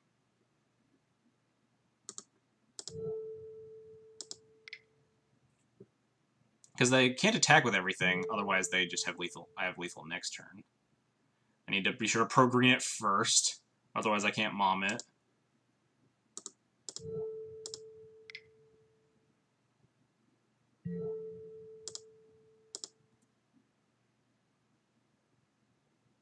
I'm a little bummed I missed out on that 2 damage last turn. Opponent can chump block here. Yep. But now if they attack with either of their creatures, they just die to double mom. So they can... so they can't attack here. So they get like 2 draw steps. I could technically actually just alpha them for lethal, I think. Just like turn everybody sideways. Which might not be a bad idea.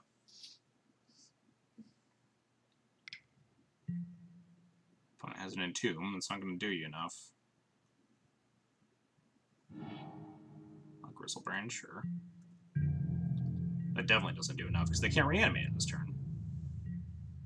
Actually, they can't cast a spell. We're just going to alpha, and they will just die. Especially because we have this Wasteland. So, if I attack with everything, they block, and just take 4 and lose. I'm like 99% sure that's how this turns out. You could Wasteland this for extra assurance that this happens. I mean, I guess I can't cast any of my spells, so I might as well. They somehow have, like, a gut shot in their deck.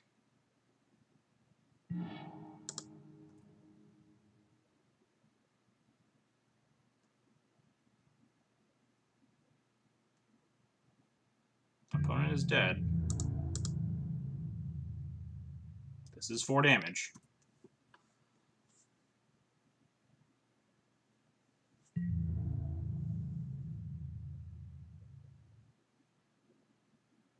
Your blocks mean nothing to me, opponent. First strike damage, and then... death. Whew! That was a close one. I feel like they should have not gone for this Iona. I think they just should have gone for a Grizzlebrand, right? If they didn't have... I assume they don't have Elish in their deck, or they would have just snap gone for that. But Grizzlebrand just gains them a bunch of life, and, like, I'm already not beating this archetype of Endurance. Trying to seal the deal with Iona when you're taking 9 and going to 4 is, like, super, super risky. And definitely punished the opponent there. We might have... I think we would have lost if they had just gotten a Grizzlebrand. I still could have attacked them. They would have had to chump block. I guess they didn't have to chump block there, but... They hit me with the Grizzlebrand then, and then go to, like, 9 or 11 life.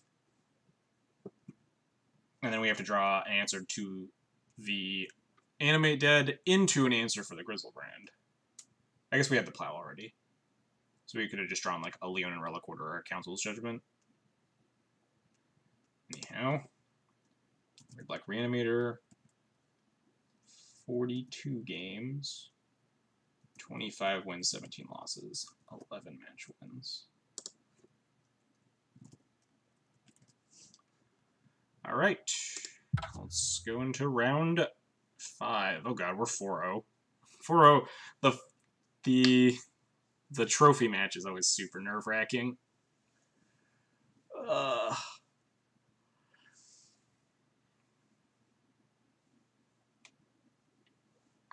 Are we gonna get, like, back... I hope back-to-back trophies would be sweet, because we trophied on Wednesday with Black, White, Eldrazi taxes and Modern, and I didn't stream Thursday. So if we get 2 streams in a row, we 5-0. That'd be pretty exciting. Hopefully our final boss is a reasonable matchup.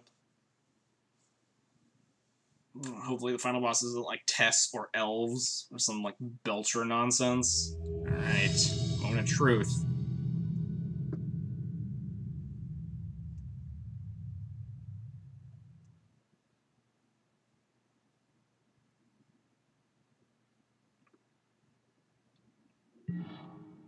Control 4 days.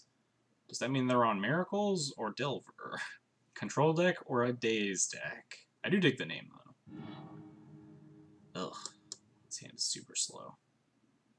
Thanks for the luck. The good luck, Matsu. Let's see how this works out for us. I don't think I can keep this hand.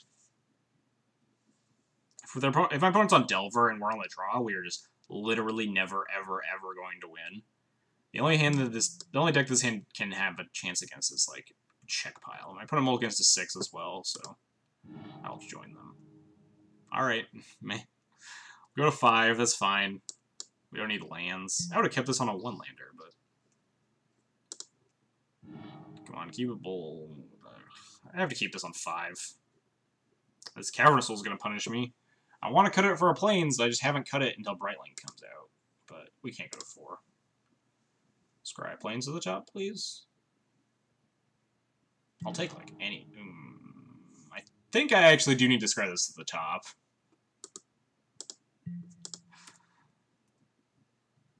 I think it's more likely for me to get this Vial online and kind of, like, take a turn off as I miss a land drop than it is for me to, like, draw running lands to cast all these spells. Especially when my only land is a Cavern of Souls. You keep the 2 Wasteland hand? Maybe. I mean, it's definitely... There was merit to it. I think we were just, like, dead to a lot of decks. Is my opponent on a combo deck of some sort? That they kept a no-lander? I hope it's not like Tess or Belcher or something stupid. Hopefully we draw another land for this Thalia next turn, though.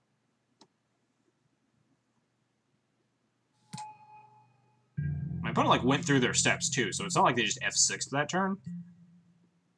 They also bottomed a card.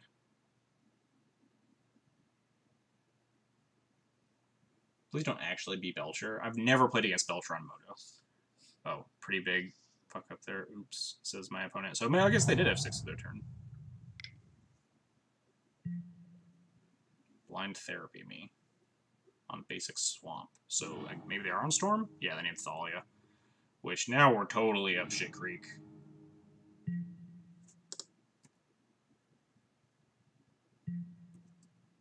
So now we need to draw, like... Not that. Could be Storm. Could be, like, Reanimator still. Could be... Yeah, looks like Storm at this point.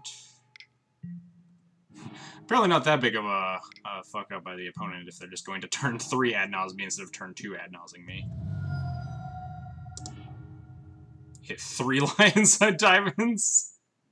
And a Lotus Petal. And this path. Alright, yeah, we're dead.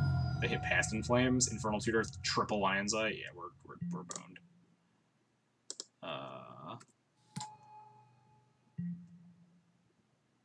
Man, that was a nutty ad nause.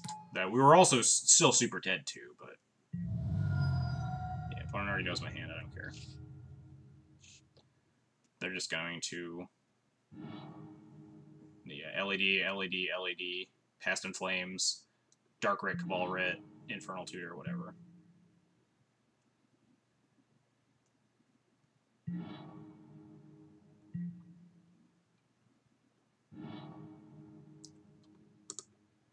Yep. Alright, so we're playing against Ant, and they crushed me game 1, which is very bad. Because that means even if we make it a game 3, game 3 is very hard to win when you're on the draw.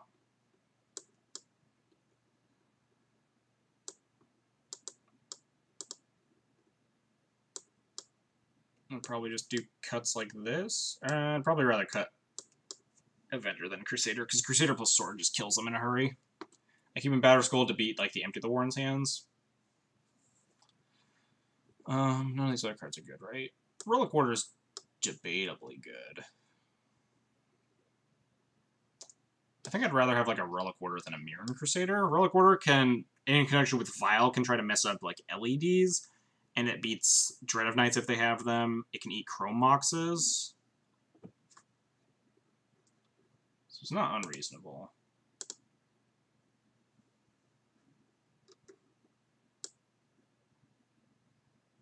Why is that? There's a message that I have in like my actual chat off on my other monitor that didn't show up in the actual. That didn't show up in chat.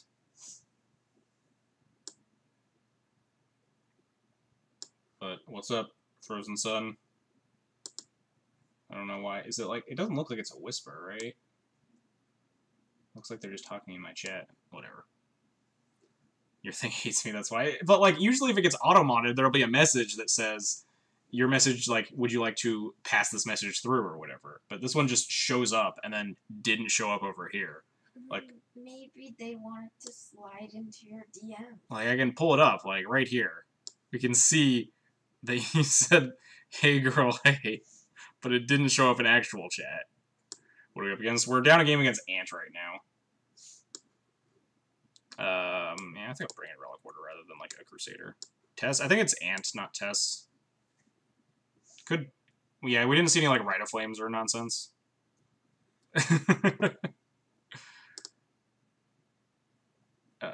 all these other cards suck.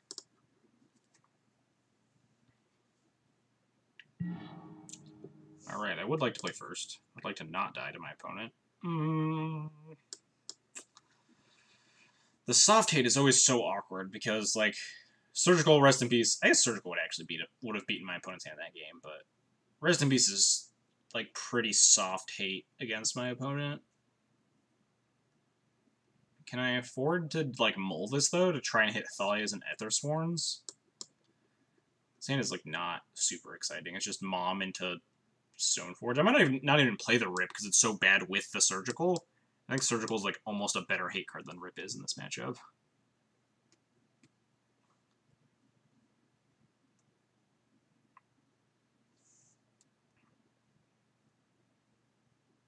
You're like Mom into Port them, maybe.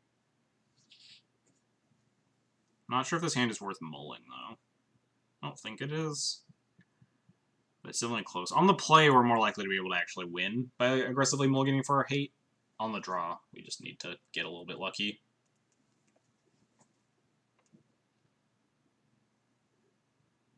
I'm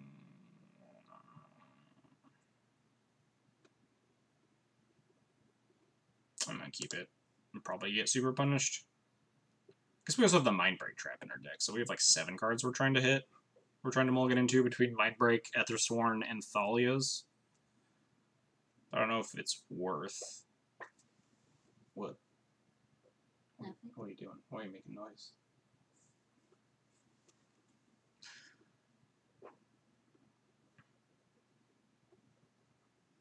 My opponent probably just got bored after I was tanking so hard. Port might be, yeah, I think Port might be actually just better than like Stoneforging on 2. I don't think I'm ever playing this Rip. Unless they like Cabal Therapy the Surgical or something. But Surgical I think is better than Rip in this instance because you can hold it up with no mana and it manages to beat. Yeah, we have a little bit of time to find something. Might have been worth mulling to 6 though, to just try to find better cards.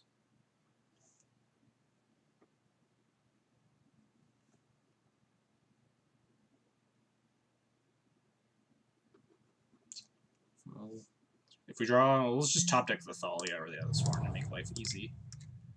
Have a Mom in play. My opponent is like fetch land pass, worst case scenario. Or I guess worst case scenario is we die on turn 1. They also know about the probe now, or the extraction now, so they can play around that of their own accord. we also might just be dead. Because that happens to be pretty frequently. Against Storm, they just like have nut turn 1 hands. Making me nervous. Unless they're trying to hit land drops.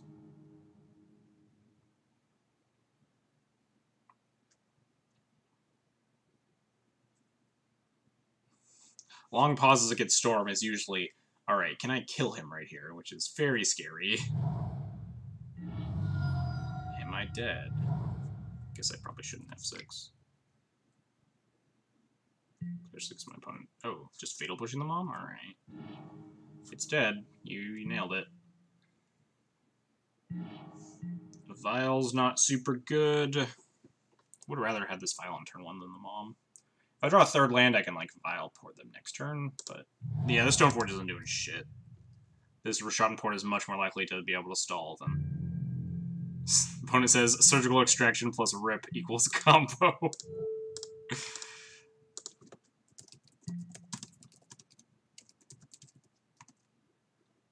Optimal deck building. Super good strat.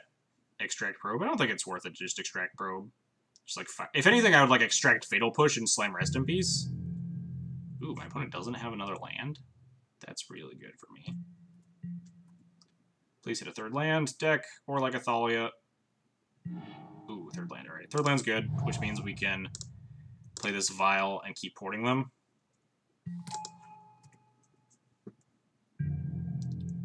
Again, we still just want to find an Aethersworn or a Thalia, but this is good for stalling them. This deck only has like 14 lands in it or some nonsense. They're probably going to brainstorm here. Oh, just the fake out. Petal. Are we dead? This is looking like we're dead. Oh, Petal Ponder. And they played the 2nd Petal, so I can't extract it or something. Interesting. That's fair. Yeah, firing off the Surgical does give me info.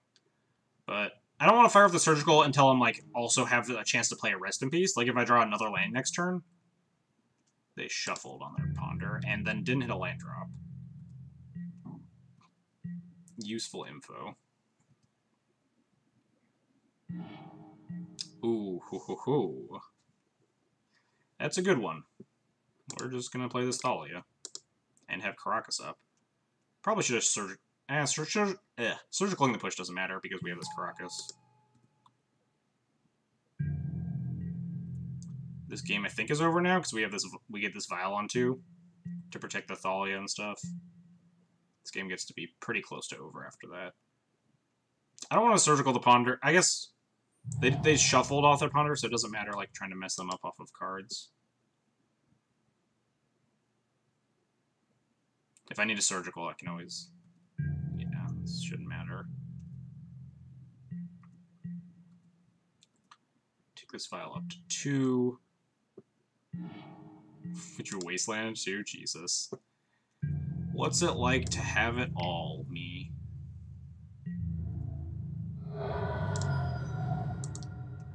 Goodbye, Underground Sea.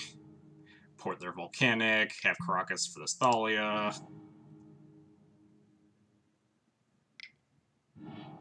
They can, like, bounce this Thalia. Echoing Truth, the Vial in my main phase.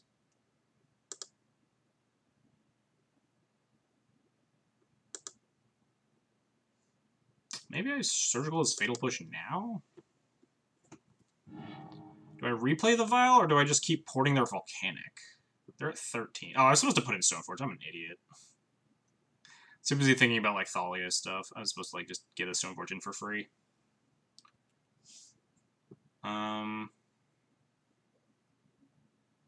Could just Rest in Peace them. But I think I think we just want to replay the Aether Vial.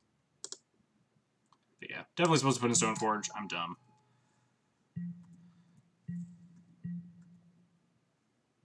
We get to port them this turn. They need to have like another removal spell.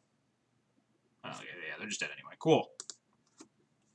We managed to steal that game a little bit. I guess my opponent had kind of a glut of answers. They had like Fatal Push and Echoing Truth. Good thing my punt didn't horribly punish me. Now let's just have Mindbreak Trap in my opening hand. Mindbreak Trap and Thalia, and like 2 lands. That'll be great.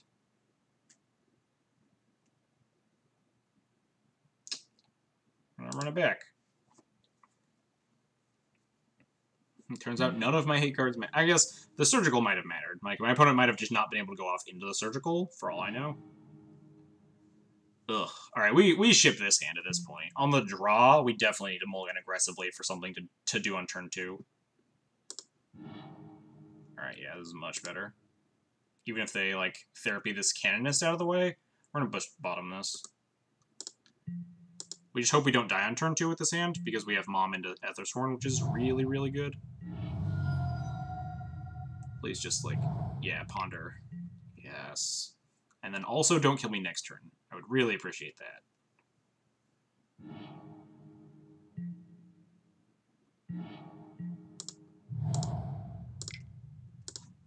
Please don't kill me this turn.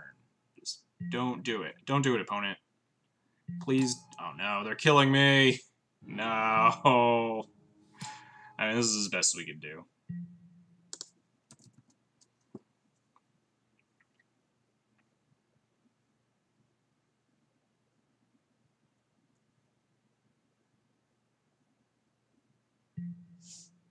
Just Fatal Push this Mom. I guess they're getting cards out of hand to Infernal Tutor. Oh, wait. Eh? What? I don't know. We're just dead. Eh. They just get, like, ad nauseam. Can they? I don't think they can Past in Flames me. Yeah. We're just, they ad nauseam with 2 cards and 2 mana in play. We're toast. Yeah. I feel like the mana might be more important than the Fatal Push, but maybe I'm wrong. They have 3 mana. They also haven't played a land this turn, so I guess they have like 4 mana. Oh no, they hit a Cabal Rip. Oh, wait, we're not dead yet. Oh, we might be. Because they can go land, Cabal Writ to 5 black, Lotus Petal, Past in Flames, Dark Writ, Cabal Writ, Infernal Tutor kill me? Yeah, we're dead. Dang it. If only we had a Surgical Extraction.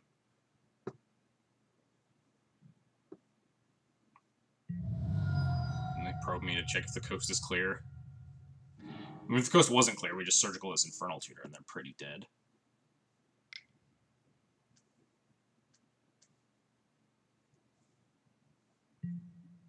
Ponder? That doesn't seem correct. Can they empty a hand? Oh yeah, that's true. They can't empty their hand. Maybe we're not dead yet?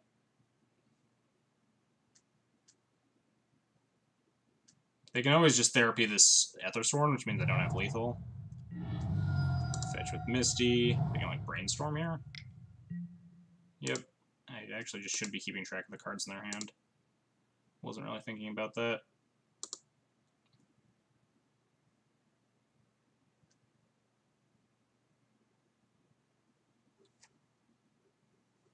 Yeah, maybe they can't kill me yet, but they have, like, they have Fatal Push and Echoing Truth in their hand, and this Cabal Therapy for my Ethersworn Canonist, so it's going to be really hard to get a creature to stick to kill them with, so they have a lot of time to, like, rebuild to kill me.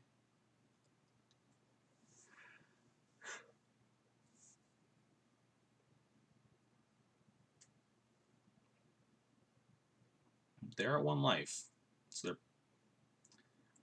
if we draw, like, Surgical, we're actually in a pretty good spot, right? Because we can actually just, like, Surgical all their tutors or something. Or Surgical all their LEDs, and they just never get an empty hand. We're definitely not in a good spot. I would love to draw, like, Rest in Peace. Surgical, yeah, I'm not conceding. I didn't realize the Infernal Tutor they're not online. They can't just murder me. That or Mindbreak, and hope that, yeah.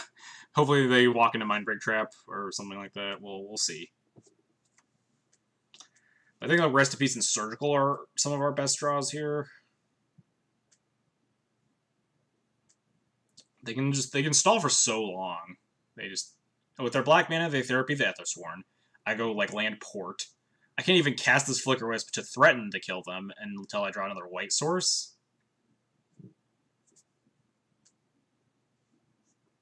They have a ton of mana, so port doesn't really do anything, because even if I port their Underground, they have basic Swamp in hand, they have Island and Petal, and this Cabal Writ, so they just have 1, 2, 3, 6 mana. Yeah, they Therapy my Aethersworn.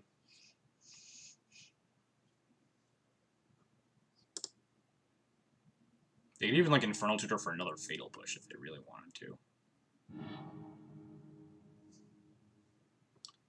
I don't know all the... some of these cards might be gone because they brainstormed, so... There's just a list of cards that might be in there. And I imagine the Pluto Delta's gone, because they're at 1 life. Oh, no. They actually discarded it. Interesting. Wait, are they they're brainstorm locked, right? That's interesting as well. Just draw Gut Shot. Please. Let's top deck the Gut Shot. Just give him the business. What do I want to draw here? That Mother of Runes that I scryed at the bottom would have actually been pretty decent. I guess they just Fatal Push it, but... Yeah, can I, like, will a Gut Shot into my deck? Just try really hard. Yeah, Rip would be really good. Surgical would be fine. Another Aethersworn, like... I mean, it just gets Fatal Pushed, but it gets the crap out of their hand I need to kill them.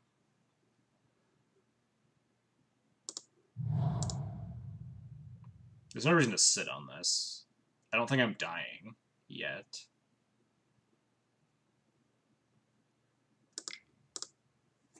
They're just going to Fatal Push it, but... We have to present lethal threats every turn. Or as many turns as we can to put the pressure on them. I wonder if they can actually empty their hand. Like Echoing Truth, their own Lotus Petal. Past in Flames, Tutor. I don't think they have quite that much mana. Yeah, this is a push. This is a Swamp. This is a Tutor for another Cabal Writ. Okay, so I think we actually are dead next turn, right? Ooh, never mind. Some good draws. Although they could just, like, writ, Echoing Truth your thing, like, Petal, Past in Flames. But...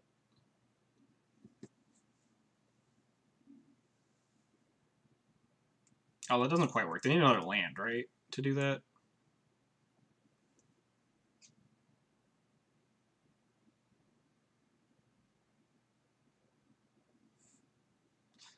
Please let me live, opponent. I want this so bad. Alright, that's not a land.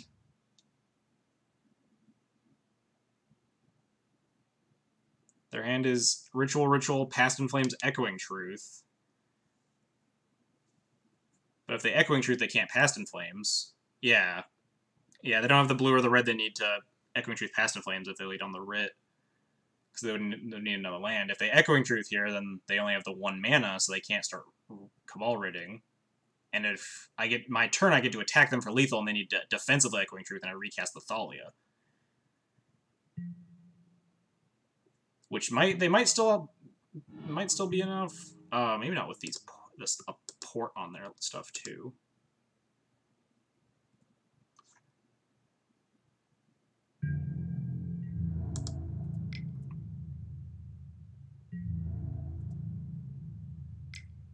Okay, Echoing Truth. We might be doing it. Oh, we're still on the Declare Blocker step. Opponent says, wish I was at 2 life. Yes, I'm aware I would be very dead if you were at 2 life. Would make things a lot easier. It certainly would, opponent. It certainly would. Luckily, they're at 1 life, so their life is not easy.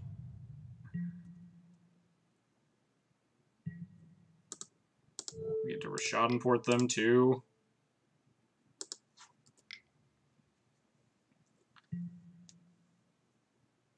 So now they can't even, like, writ Past in Flames, because the first writ costs 3 mana. Did we actually do it? God, I hope we did. God, I hope so. I want it so badly.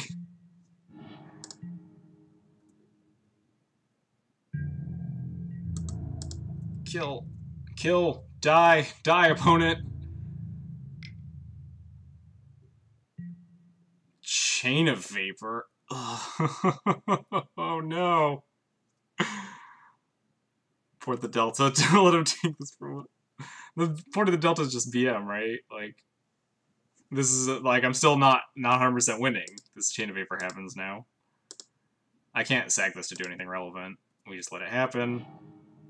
I don't want to sack a land.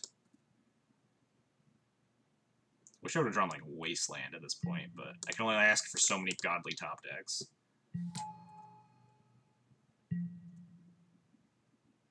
I think the port here is way more relevant than, like, the Stoneforge for an extra lethal attacker. Because my opponent's definitely running out of ways to get rid of this Thalia.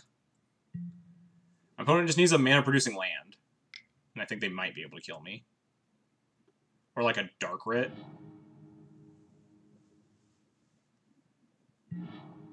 Cabal Writ. Are they just gonna, like, Tendrils me to gain life? Because that could also be pretty terrible for me. Oh, no. We're just dead. Damn it. God, we were so close! That's so frustrating.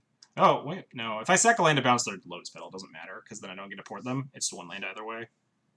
I just realized that that might be a reasonable line.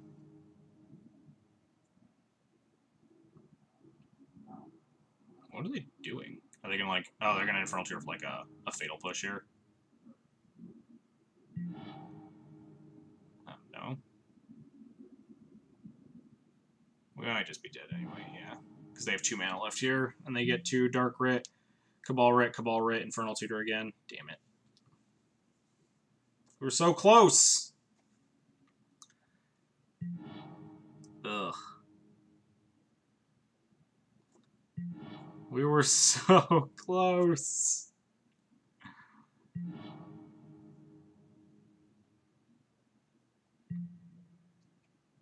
At some point, they should just, like, Fatal Push the Thalia, right? That gives them more mana, but, I mean, we are, like, deterministically dead. So I guess it doesn't matter. Their path from point A to point B. GG's, opponent. That was... Stupid bug. Get here. That was good.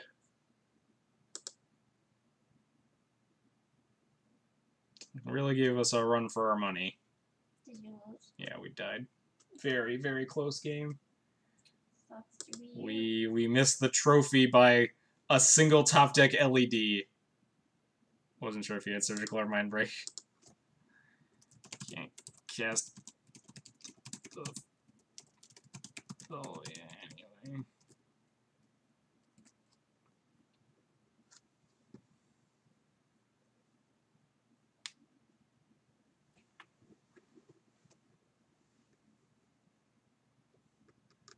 Alright. Opponents... Oh, that's why you didn't Fatal Push. Oh, okay. I guess that makes sense.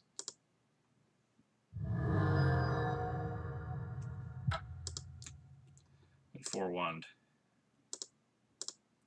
I mean, I guess, yeah, it didn't really matter if my opponent Fatal Pushed during the process at that stage. Because then, like, we're literally dead to, like, what they're already doing, so there's no reason to just kill the Thalia. Besides, just make more mana for the BM.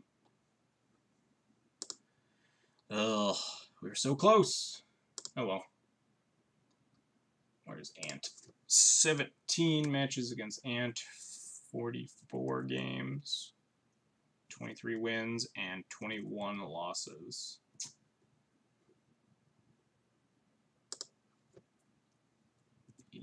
Match losses. Yep. Alright. We managed to get back up to a 62 win rate, at least. And it had been... My win rate had been kind of suffering these for a while, but starting to do decent with this deck again. Kind of off of our losing streak. Anyway. That was a super fun league. I enjoyed a lot of those matches. The game against... That game against Ant was so tight. Get out of here, you stupid fly. It's been bugging me. Anyway, they needed a top deck like land or LED. I think are the only cards that matter there. Obviously, non-fetch land LED. I'm trying to think of if there's anything else that gets them, but if we had drawn Rest in Peace or Surgical, would have been. I think we would have then won immediately because they bounce the Thalia. We Surgical all their Infernal Tutors or whatever, and then we replay the Thalia and port them, and then they're very, very, very dead. But we 4-1'd. It happens. Missed the trophy by that much. Anyhow, let's find someone to host while I kind of end the stream here. I usually do 2 streams on Fridays, but I'm going to an actual paper legacy tournament at like 7:30 or something, so I want to make sure that I have enough time to rebuild my deck and stuff. I haven't played legacy in paper in like probably a month or 2. So we are going to call the stream a little early. Who's playing something interesting online today? Legacy. Oh, Lewis CBR is streaming Legacy. Could host him if no one else is playing anything. Well, there's me. I almost without a. Or almost every time I'll be scrolling through the other streams and I'll see myself, but I won't notice or register it's me. I'll see like, oh, Death and Taxes, and it's like, oh crap, can't host myself. All right, yeah, no one's doing anything cool. We'll go host Lewis CBR. For those of you that don't know, he's like one of the biggest names in the online legacy meta right now. 2nd place on the trophy board after EW Landon, I believe. I hope he's not ending his league. He looks like I'm staring at a very large spreadsheet of stuff. But anyway, I'll give the stream wrap up and we'll see where his stream goes. So if you like the content, you enjoyed watching some Death and Taxes action, you can hit the follow button. Costs you totally nothing. Helps you know when I'm going live. Helps you find the channel. Helps other people find the channel as well. If you really want to support, you can subscribe or donate. Subscriptions get you sweet Thalia emote sitting in the sideboard here. Donations, I'll be happy to play a Death and Taxes list you want to see. If you want to see a certain card, a certain color, splash, a certain format, just let me know. I'll see what I can do. Also, a new, very recent addition is we have a YouTube page now, and there's a link down below. That I started uploading all my old streams, like, totally unedited. It's literally just the Twitch VODs that I shove onto YouTube now after the streams, so if you don't catch the streams and you want to see some more Death and Taxes content in the future, and you can't always be here live, you can watch them on YouTube. And if you subscribe, that would be great, because apparently you don't get a custom YouTube URL until you have like 100 subscribers on YouTube. So right now the link is this like unruly abomination, youtube.com/channel/ a bunch of letters and numbers and stuff. So I'd like to trim that down. So if you want to do that, that would be sweet as well. Anyway, Lewis is still talking about. Oh no, current league 3-2 overall today 7-5. I don't know if he's gonna continue streaming. I don't know what his schedule looks like. We're just gonna host him. Anyway, thank you all for watching today. Hope you enjoyed the content. We'll be back on Monday. I'll let you know how the tournament goes. See you later.